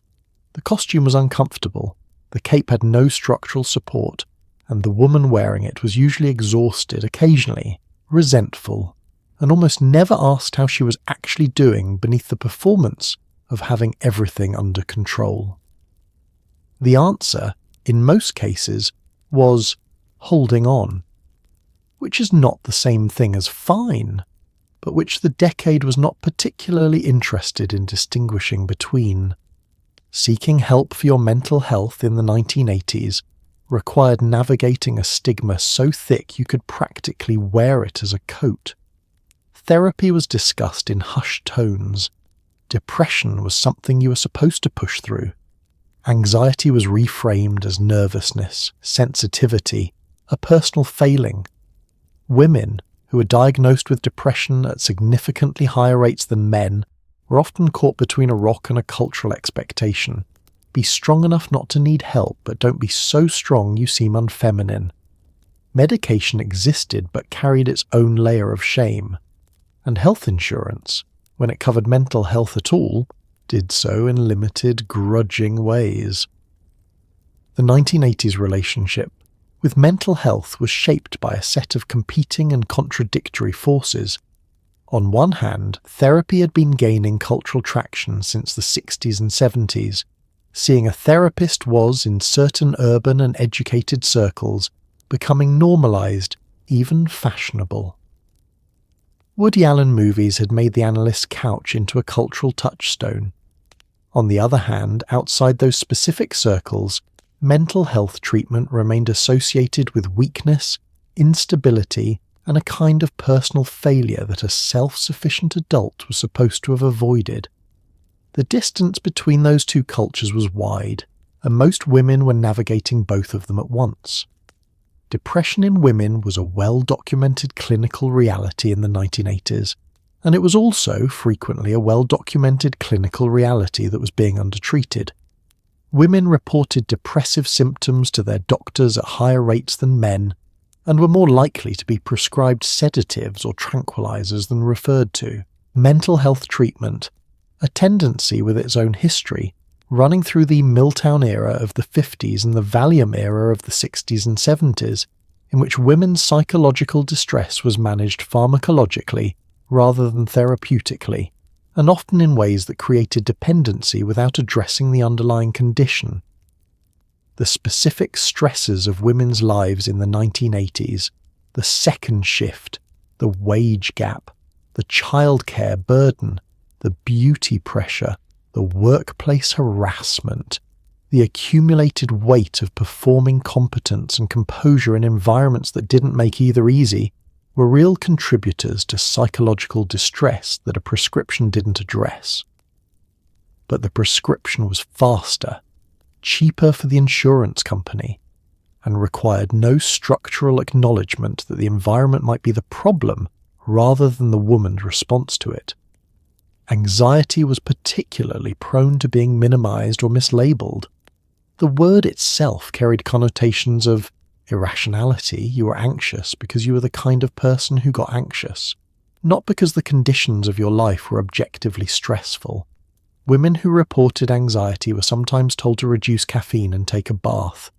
The actual clinical weight of an anxiety disorder, the way it operates physiologically, the way it compounds over time without treatment, the way it is as real and as treatable as any other medical condition, was not the frame through which women's anxiety tended to be received in the 1980s general practitioner's office. The insurance problem was structural and significant. Mental health parity, the requirement that insurance plans cover mental health services at the same level as physical health services, didn't become federal law until 2008. In the 1980s, mental health coverage was typically limited to a small number of sessions per year, subject to higher copays and sometimes excluded from coverage altogether. For women who needed sustained therapeutic support, which is by definition what therapy requires to work, the financial barrier was often prohibitive. The stigma told you not to go. The insurance told you couldn't afford to. The result was a lot of women managing a great deal alone. The experience of being a woman in 1980s America was not the same experience for all women, and any honest accounting has to sit with that. Black women, Latina women, Asian American women, indigenous women, they navigated all of the same structural barriers that white women faced, and then a full set of additional ones layered on top. Workplace discrimination that intersected race and gender simultaneously. Healthcare systems with their own specific blind spots. A feminist movement that was, in the 80s, still doing the slow and necessary work of reckoning with whose voices it had been centering and whose it had been overlooking. The decade's gender story is not one story. It's several, running parallel, rarely acknowledged as such. The concept of intersectionality, the understanding that race, gender, class and other identity categories interact to produce specific and compounded forms of discrimination, was being formally articulated in this period. Legal scholar Kimberly Crenshaw's foundational work on the subject arrived in 1989, drawing on employment discrimination cases in which black women had been harmed in ways that neither race discrimination law nor sex discrimination law applied as separately, adequately captured. The theory put language to something black women had been living for generations, that being a black woman in America was not the experience of being black plus the experience of being a woman, but a distinct experience that existed at the intersection of both, with its own specific texture and its own specific vulnerabilities. In the workplace, black women in the 1980s faced hiring, discrimination, wage gaps that ran deeper than the already significant gender gap, and the particular burden of navigating spaces where they were often the only person in the room who looked like them. The expectation of representing an entire group, of being, in every interaction, both an individual and a demographic, is exhausting in a way that is difficult to quantify, but that compounds over time.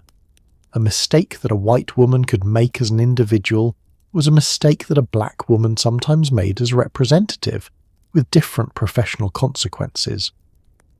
The mainstream feminist movement of the 1980s had roots in the mostly white, mostly middle-class second wave of the 60s and 70s, and those roots showed. Organisations like NOW were predominantly white in their leadership and membership, and their policy priorities, while important, did not always reflect the full range of concerns facing women of colour. Women of colour activists and scholars, Audrey, Lord Bell Hooks, Gloria Anzaldúa, among others, were doing the critical work of insisting that feminism had to account for all women, or it was accounting for some women, and calling that universal. The argument was not comfortable, it was necessary.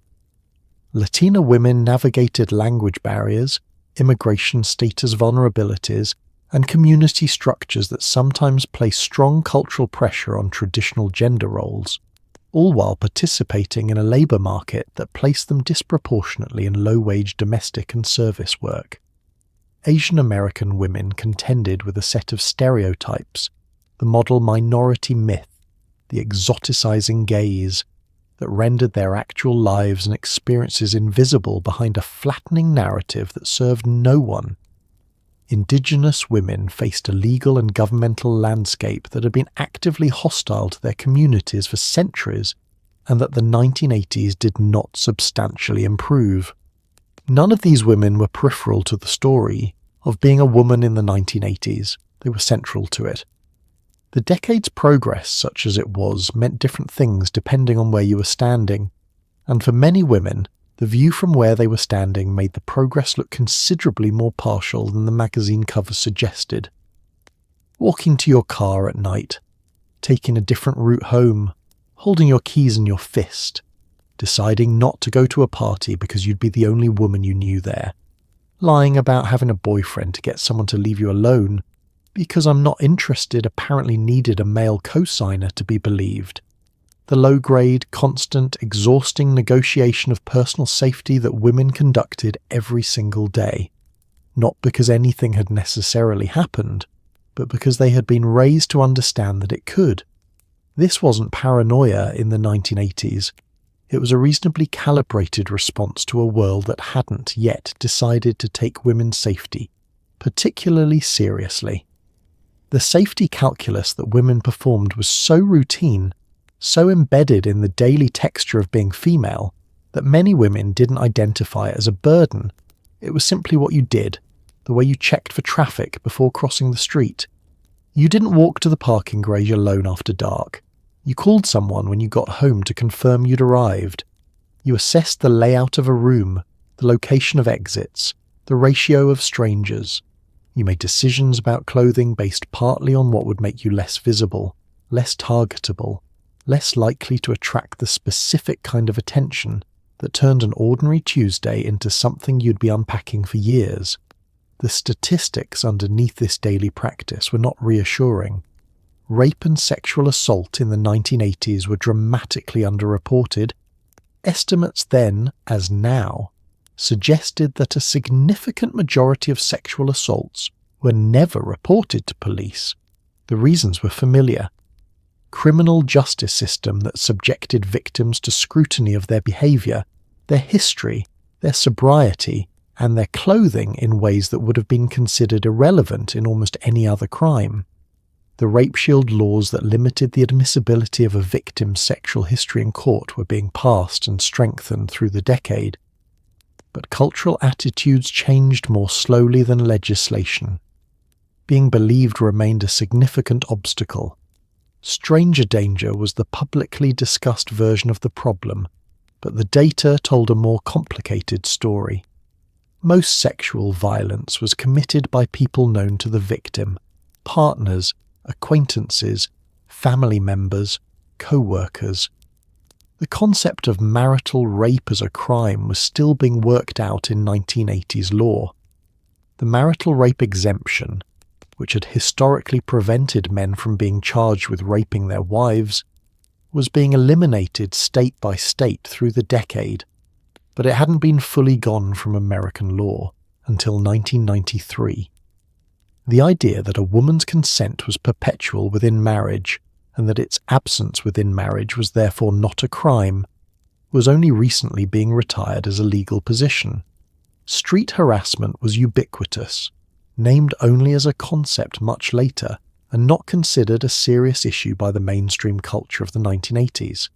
Comments, following, touching on public transit, the low-level intrusions that added up over the course of a day into a sustained reminder that public space was not equally public, were considered part of the landscape rather than a problem with a solution. Women who reacted were overreacting. Women who ignored it were managing. Neither response was acknowledged as the reasonable adaptation to an unreasonable condition that it actually was. What accumulated over a lifetime of this particular kind of vigilance was a specific form of exhaustion, not dramatic, not the kind that presents itself for treatment, but the quiet, persistent depletion of always having to think about your own safety in spaces where other people didn't have to. You got used to it. The way you get used to background noise, and like background noise, the silence when it finally, sometimes, lifted, was when you realized how loud it had been all along. On paper, the 1980s were a time of expanding legal protections for women. Title IX was a decade old.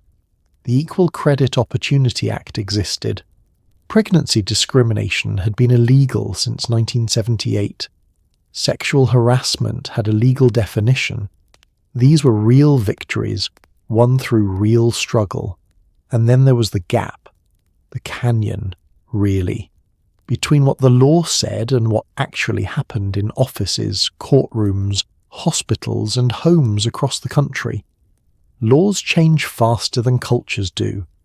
In the 80s, women were frequently living in that gap, legally protected in principle and quietly unprotected in practice.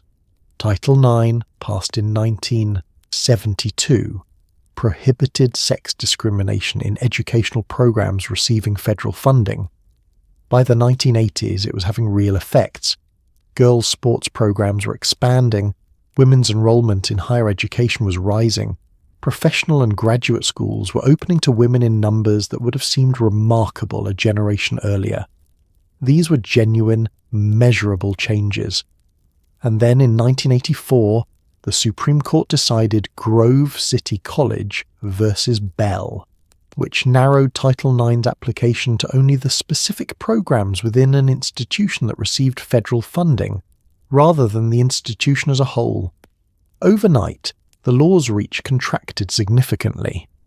It took 4 more years of legislative effort and a congressional override of a presidential veto to restore its broader application through the Civil Rights Restoration Act of 1988. The law had been there. Then less of it was there. Then it came back. Women living, through that period, were navigating a legal landscape that was moving under their feet. The Equal Pay Act's gap between legal requirement and lived reality has already been discussed, but the mechanism is worth examining. The law said equal pay for equal work, and the enforcement mechanism was a complaint process that required individual women to identify the disparity, gather evidence, file a complaint, and navigate a bureaucratic and sometimes legal process while remaining employed in the workplace where this disparity existed. The structural advantage was entirely with the employer, who controlled the pay information, could invoke confidentiality policies to prevent employees from comparing salaries, and faced an enforcement apparatus that was underfunded and slow. The law existed. The law working required resources, courage, and a tolerance for professional risk that not everyone could afford. Pregnancy discrimination law prohibited firing or refusing to hire women on the basis of pregnancy, but the definition of what counted as pregnancy discrimination remained contested in practice throughout the decade. Women were passed over for promotions, assigned to less visible work, or quietly sidelined in ways that were difficult to document and more difficult to prove. The law said you couldn't be fired for being pregnant. It did not say your career trajectory couldn't be affected, that assumptions couldn't be made, that the invisible calculation about your future availability couldn't happen in someone's head during a promotion decision. Restraining orders existed but required enforcement. Domestic violence law was strengthening but slowly. Sexual harassment law was developing but left enormous gaps in what it covered and how it could be pursued. Anti-discrimination law was real, but enforced primarily through individual complaints rather than systemic review, which placed the burden squarely on the person least able to bear it. The law is not nothing. Every one of these protections was won through effort and mattered to the women who used them. But the law, in the 1980s, was frequently a framework that had been constructed and then not fully furnished.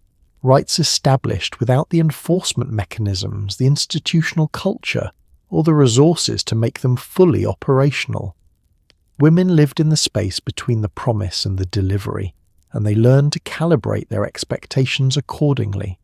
Now, and this matters, the 1980s were not only a decade of struggle, they were also a decade of women finding each other in consciousness-raising groups that had carried over from the 70s, in neighborhood networks, in workplaces, in the particular kind of friendship that forms when two people recognize that they're both carrying the same invisible weight. Women in the 1980s built communities, called each other after difficult days, showed up for each other in ways the culture around them frequently didn't.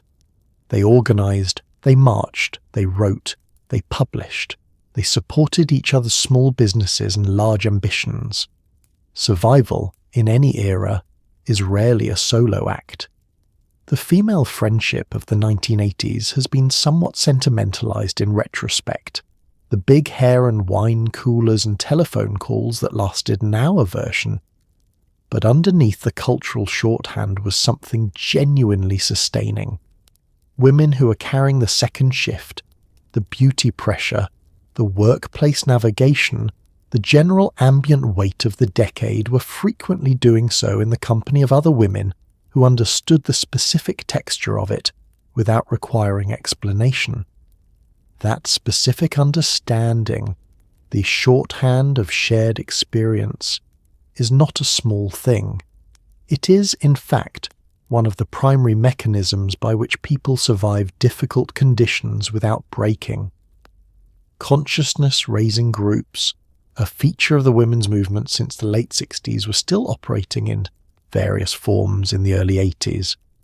The format, women gathering to talk honestly about their experiences, to identify the structural in the personal, to name things that had previously been considered private, had produced the feminist theory of the 70s and continued producing something more immediate in the 80s. the experience of not being alone in what you were going through, the loneliness of carrying invisible labour, of navigating double standards, of being told your experience wasn't real or wasn't that bad. That loneliness was significantly reduced by sitting in a room with other women and discovering that they were carrying the same thing. Women's professional networks were forming and growing in the 1980s, partly in response to the reality that the informal networking structures that had benefited men for generations, the after-work drinks, the golf games, the old boy connections, were not equally accessible. Women's professional organisations in fields from law to medicine to business were providing both practical support and a kind of institutional solidarity. The understanding that you were not navigating this alone, that other people in your position had found ways through, and that the collective knowledge of that navigation was available to you. The cultural output of women in the 1980s, the writing, the art, the music, the comedy, was doing something similar at a larger scale. Toni Morrison was publishing. Audre Lorde was speaking. Whoopi Goldberg was performing. Cyndi Lauper was making the argument that girls just want to have fun with a directness that cut right through the decade's more oppressive beauty and behaviour standards. These were not trivial contributions. They were the ongoing project of women insisting on the full complexity of their own experience in a culture that frequently preferred a simpler story. The women who made it through the 1980s, who built careers, raised families, fought for change, held each other up, did so not because the decade made it easy, but because they were stubborn and creative and, crucially, because they were rarely doing it alone. The friendships were real, the support was real, and on the worst days of a complicated decade, the knowledge that someone who understood was one phone call away, on a phone with a cord, which you tucked under your chin while doing something else, because the second shift was always happening, was frequently enough.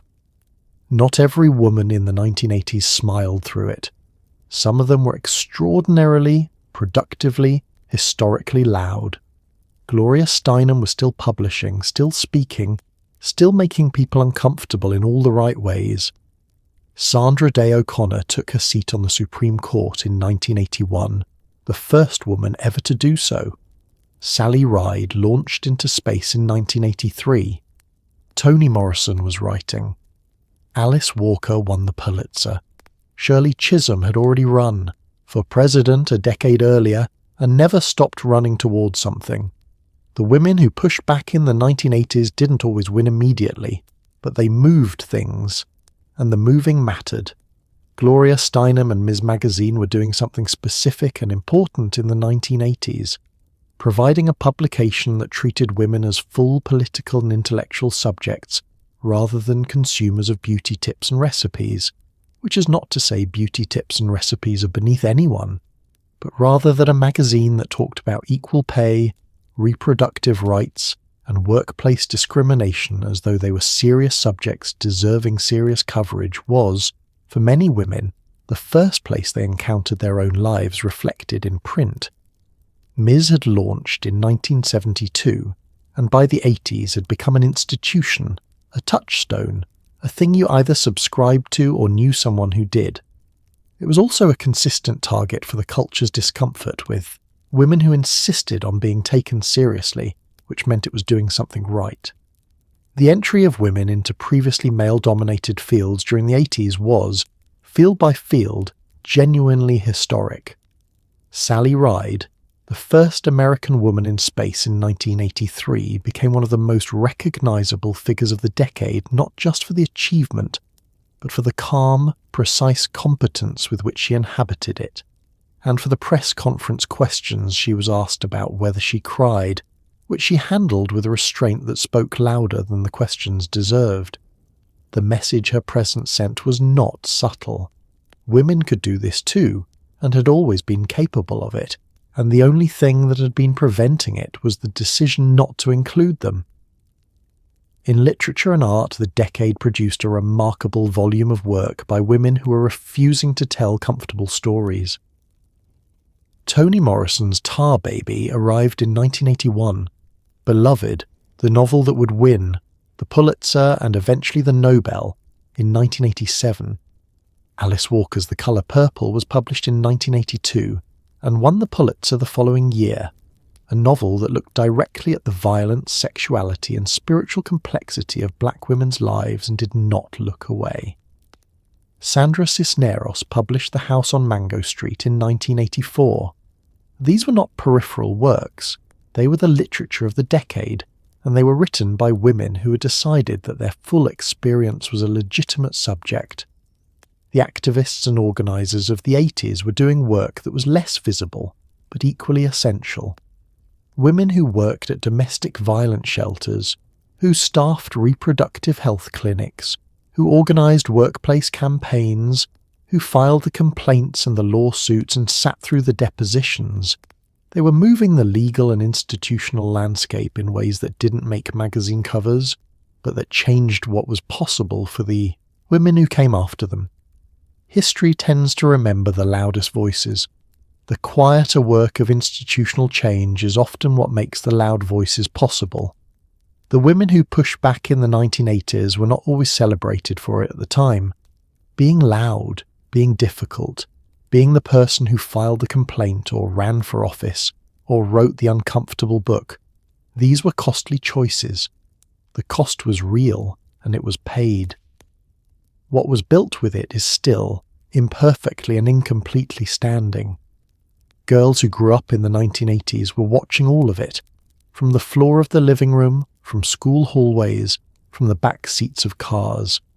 They were watching their mothers navigate workplaces that hadn't quite made room for them. They were watching the magazines, the movies, the television shows that told them what a woman was supposed to look like and want and say and be. They were filing it all away in some internal ledger, some of it inspiring, some of it quietly damaging, all of it formative. The women who came of age in the 90s and beyond carried the 80s in them, the ambitions and the wounds, the progress and the unfinished business. Television in the 1980s was teaching girls a curriculum that ran parallel to their formal education.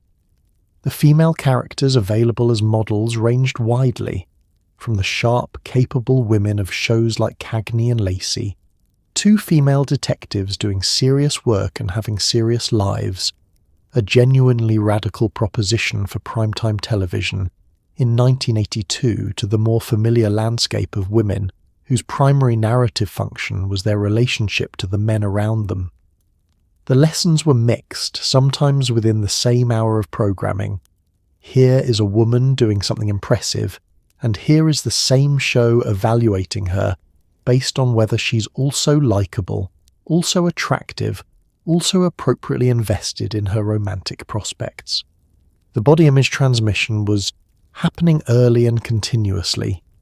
Girls who grew up in the 80s were exposed to Barbie, who had been around since 1959 but whose cultural dominance was at full tilt in the 80s, and to the cheerleader ideal, and to the teenager in every film whose romantic success was directly correlated with a physical transformation, and to the fashion magazines that were being read by their older sisters and occasionally by them, and to the diet culture that was operating at every level of the adult world around them.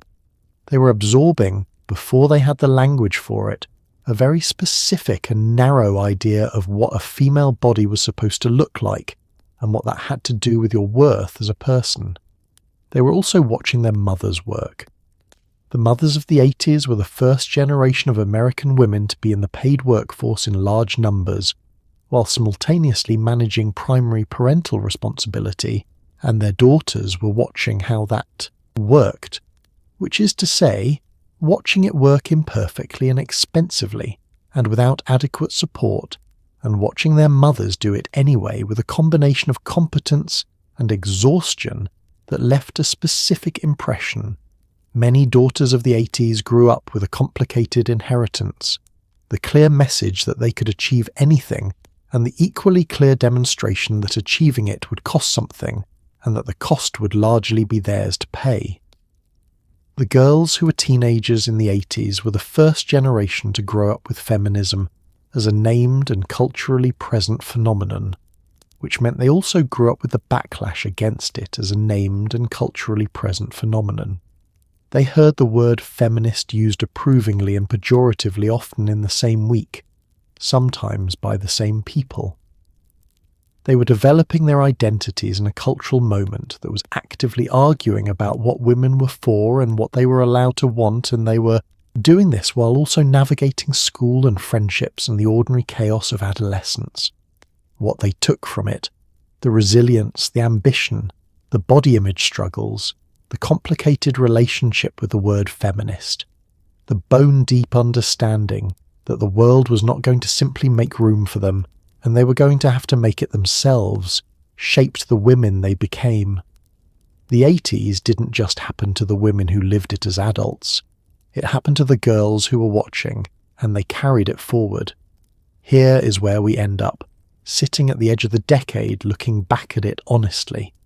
Some of the things that defined being a woman in 1980s America are genuinely, measurably better now. Credit cards, legal protections, maternal leave policies, workplace harassment frameworks, the scaffolding is more solid. And some of what defined that decade is still, in different packaging, recognisable. The beauty pressure, the wage gap, the second shift. The political scrutiny applied to women's ambitions and bodies, they didn't vanish when the cassette tape stopped playing. Progress in the 1980s was real. So was the resistance to it.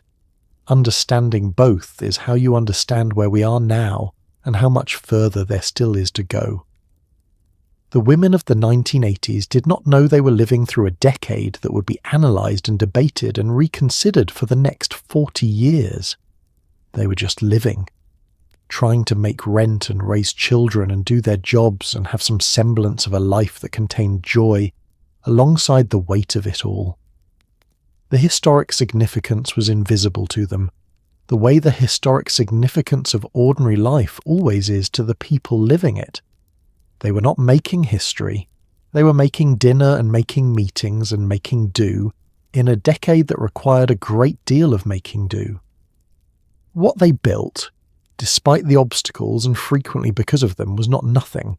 The legal framework that exists now was built through the work of that era, through the lawsuits filed and the campaigns organised, and the arguments made in courtrooms and congressional offices and on the opinion pages of newspapers. The cultural shift that made certain things unacceptable, workplace harassment for example, or the open dismissal of women's physical symptoms, didn't arrive on its own. It was constructed incrementally by women who were tired of the alternative and decided to spend their energy on the construction rather than the complaint. The wage gap that existed in the 1980s has narrowed. It has not closed. Women today earn more relative to men than they did in 1982, and that progress is real and has material consequences in real people's lives. Women today also still earn less than men for comparable work, still face disproportionate career penalties for parenting, and still make up a fraction of the senior leadership in most industries. Progress and incompleteness coexist, which is uncomfortable for anyone who wants a cleaner story, but is the truth of how change actually moves. The beauty pressure is different now, distributed across more platforms, operating at higher volume, with the added efficiency of algorithms that can calibrate exactly which insecurity to address at exactly which moment. The core mechanism, here is the standard, here is the product that closes the gap, here is the gap again, has not changed because it works, and it worked in the 1980s, and it works now. The neon leotard has been replaced by different packaging. The business model is the same. The women who were girls in the 80s are now the mothers and the managers and the legislators and the writers of the current moment. They're carrying the decade in them, its ambitions and its damage, its genuine progress and its unfinished business. They know, from experience rather than theory, what the gap between the law and the lived reality feels like. And many of them have spent the decade since working with that knowledge as fuel to narrow it. Not because it's easy, because they watched their mothers do the hard version and decided it was time for a different one. There is a kind of work that does not appear on any job description, does not show up in any performance review, and generates no compensation of any kind. And yet it consumed a significant portion of every working woman's day in the 1980s. It is the work of managing how you are perceived, not your actual performance, not the quality of your output or the soundness of your judgment. The perception of those things, which in a workplace that had not fully decided whether women belonged there, was an entirely separate project requiring entirely separate effort. You did the job, and then you managed the impression of you doing the job. Both were full-time. The preparation started before you arrived. Clothing chosen not for comfort or even pure professionalism, but for the precise signal it sent in a room where you were already being evaluated on factors your male colleagues were not. Too feminine, and your authority was questioned. Too severe, and your likability took the hit, and likability, you had learned, was somehow still a professional criterion applied to you in ways it was not applied to the men in the same meeting. You were looking for a register that didn't fully exist, the one where you were taken seriously and also not considered threatening, competent and also warm, confident and also approachable. You were looking for a costume for a role the culture hadn't finished writing.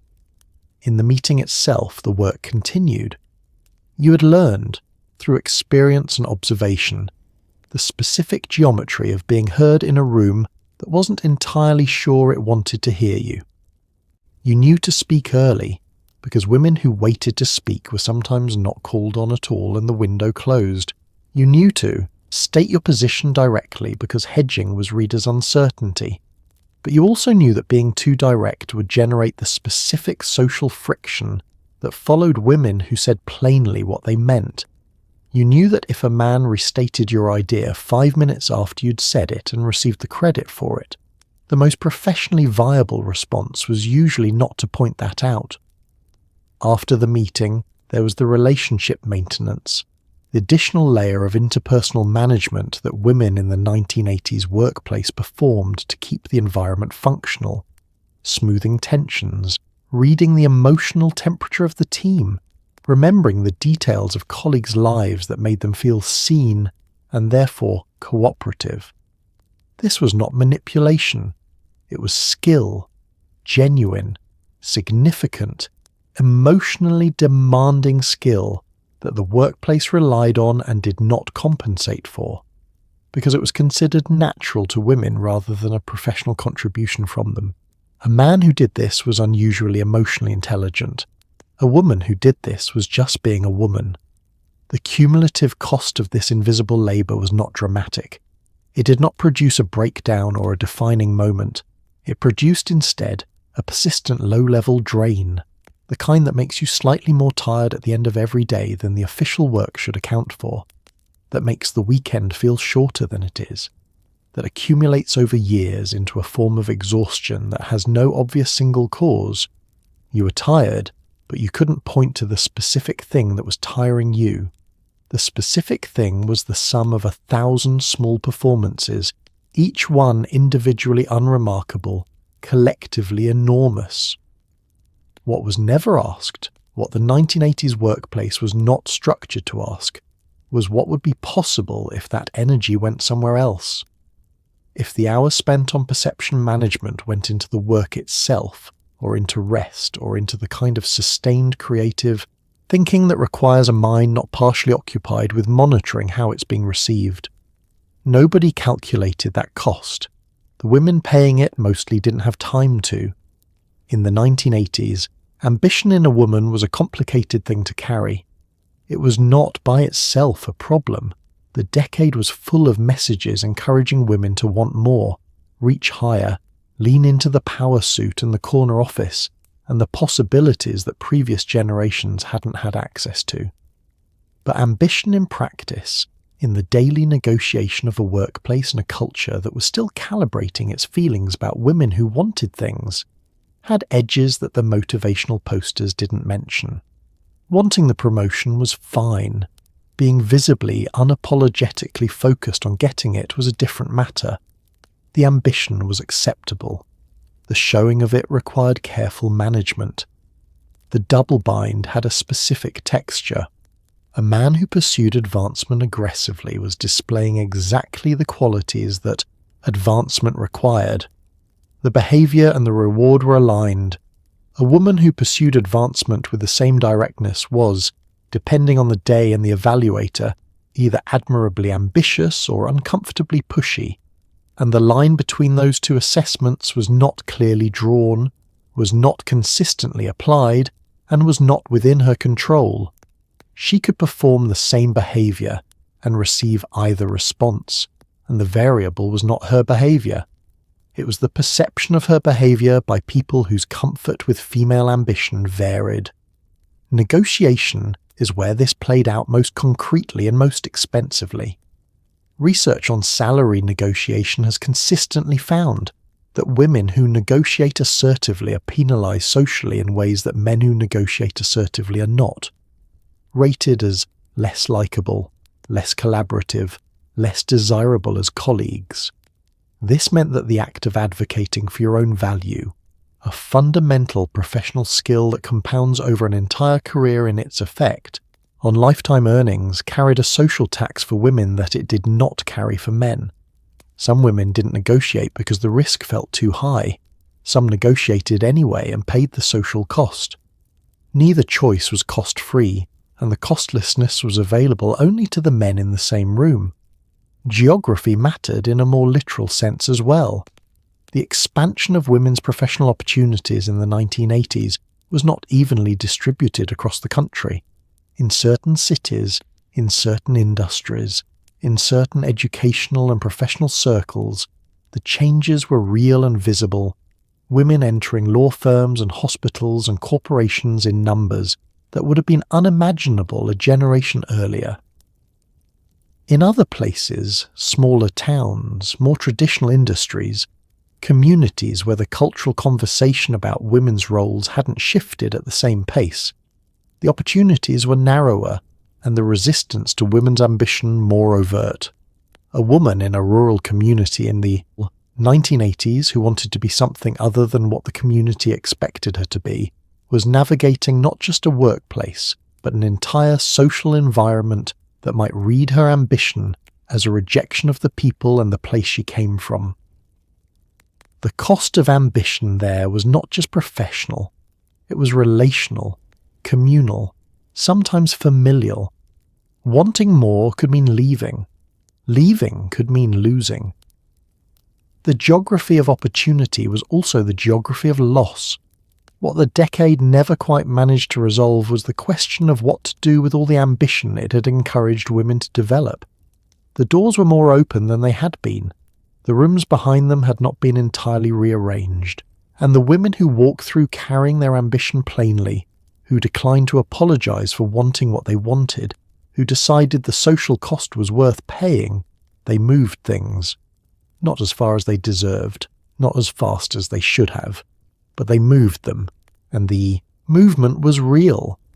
In 1980s, America, a woman's body was many things simultaneously. A subject of public commentary, a site of political contestation, a professional variable, a target of the beauty and diet industries, and somewhere underneath all of that, her own. The last category was, in practice, the smallest. From the moment she left the house in the morning to the moment she returned to it, a woman's body was available for evaluation, regulation, commentary, and opinion from sources she had not invited and could not entirely avoid. This was not occasional or exceptional.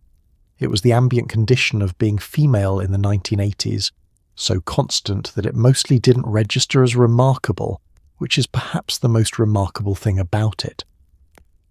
The commentary came from everywhere and wore different clothes depending on the setting. At work, it arrived as the professional calculation embedded in every hiring and promotion decision, the unspoken assessment of how a woman presented physically, whether she was attractive enough to be an asset and not so attractive as to be a distraction, whether her weight and grooming and general appearance communicated the right level of investment in her own professional image. These assessments were real, documented in research, and performed on women in ways they were not performed on men whose bodies were simply not part of the professional evaluation in any comparable way. On the street, the commentary was direct and unsolicited. Catcalling was so normalised in the 1980s that the question of whether it was a problem had not yet become a mainstream conversation. It was simply what happened, what women navigated as a condition of moving through public space, adjusting their routes and their clothing and their expressions accordingly. The adjustment was so automatic, so built into the daily routine, that many women would not have described it as a response to harassment. It was just what you did. The fact that men did not have to do it was noted only occasionally. In the doctor's office, the body was evaluated against standards that were simultaneously too narrow and too male-centered to account for its full reality. The research gaps, the diagnostic blind spots, the tendency to reframe physical symptoms as emotional ones that meant women's bodies were routinely failing to receive the medical attention they were signalling a need for. The body was present in the examination room. The framework for understanding it was not always adequate. And then there was the political dimension, the decade-long argument about what women were allowed to do with their own reproductive systems, conducted entirely in public, by people who did not live in those systems, about decisions that affected only the people who did. The 1980s made reproductive rights a sustained public battleground, in a way that required women to defend, repeatedly and exhaustingly, a basic claim to bodily self-determination that the culture treated as genuinely controversial. What women developed, navigating all of this, was a complicated and largely unconscious relationship with their own bodies, one shaped not just by their own experience of inhabiting them, but by the accumulated weight of everyone else's opinions about them. The body that was supposed to be the most intimate, most personal thing a woman possessed had been so thoroughly colonized by external evaluation that the experience of simply being in it, without performing it or defending it or managing it, was sometimes genuinely hard to locate. It was yours. It just didn't always feel that way.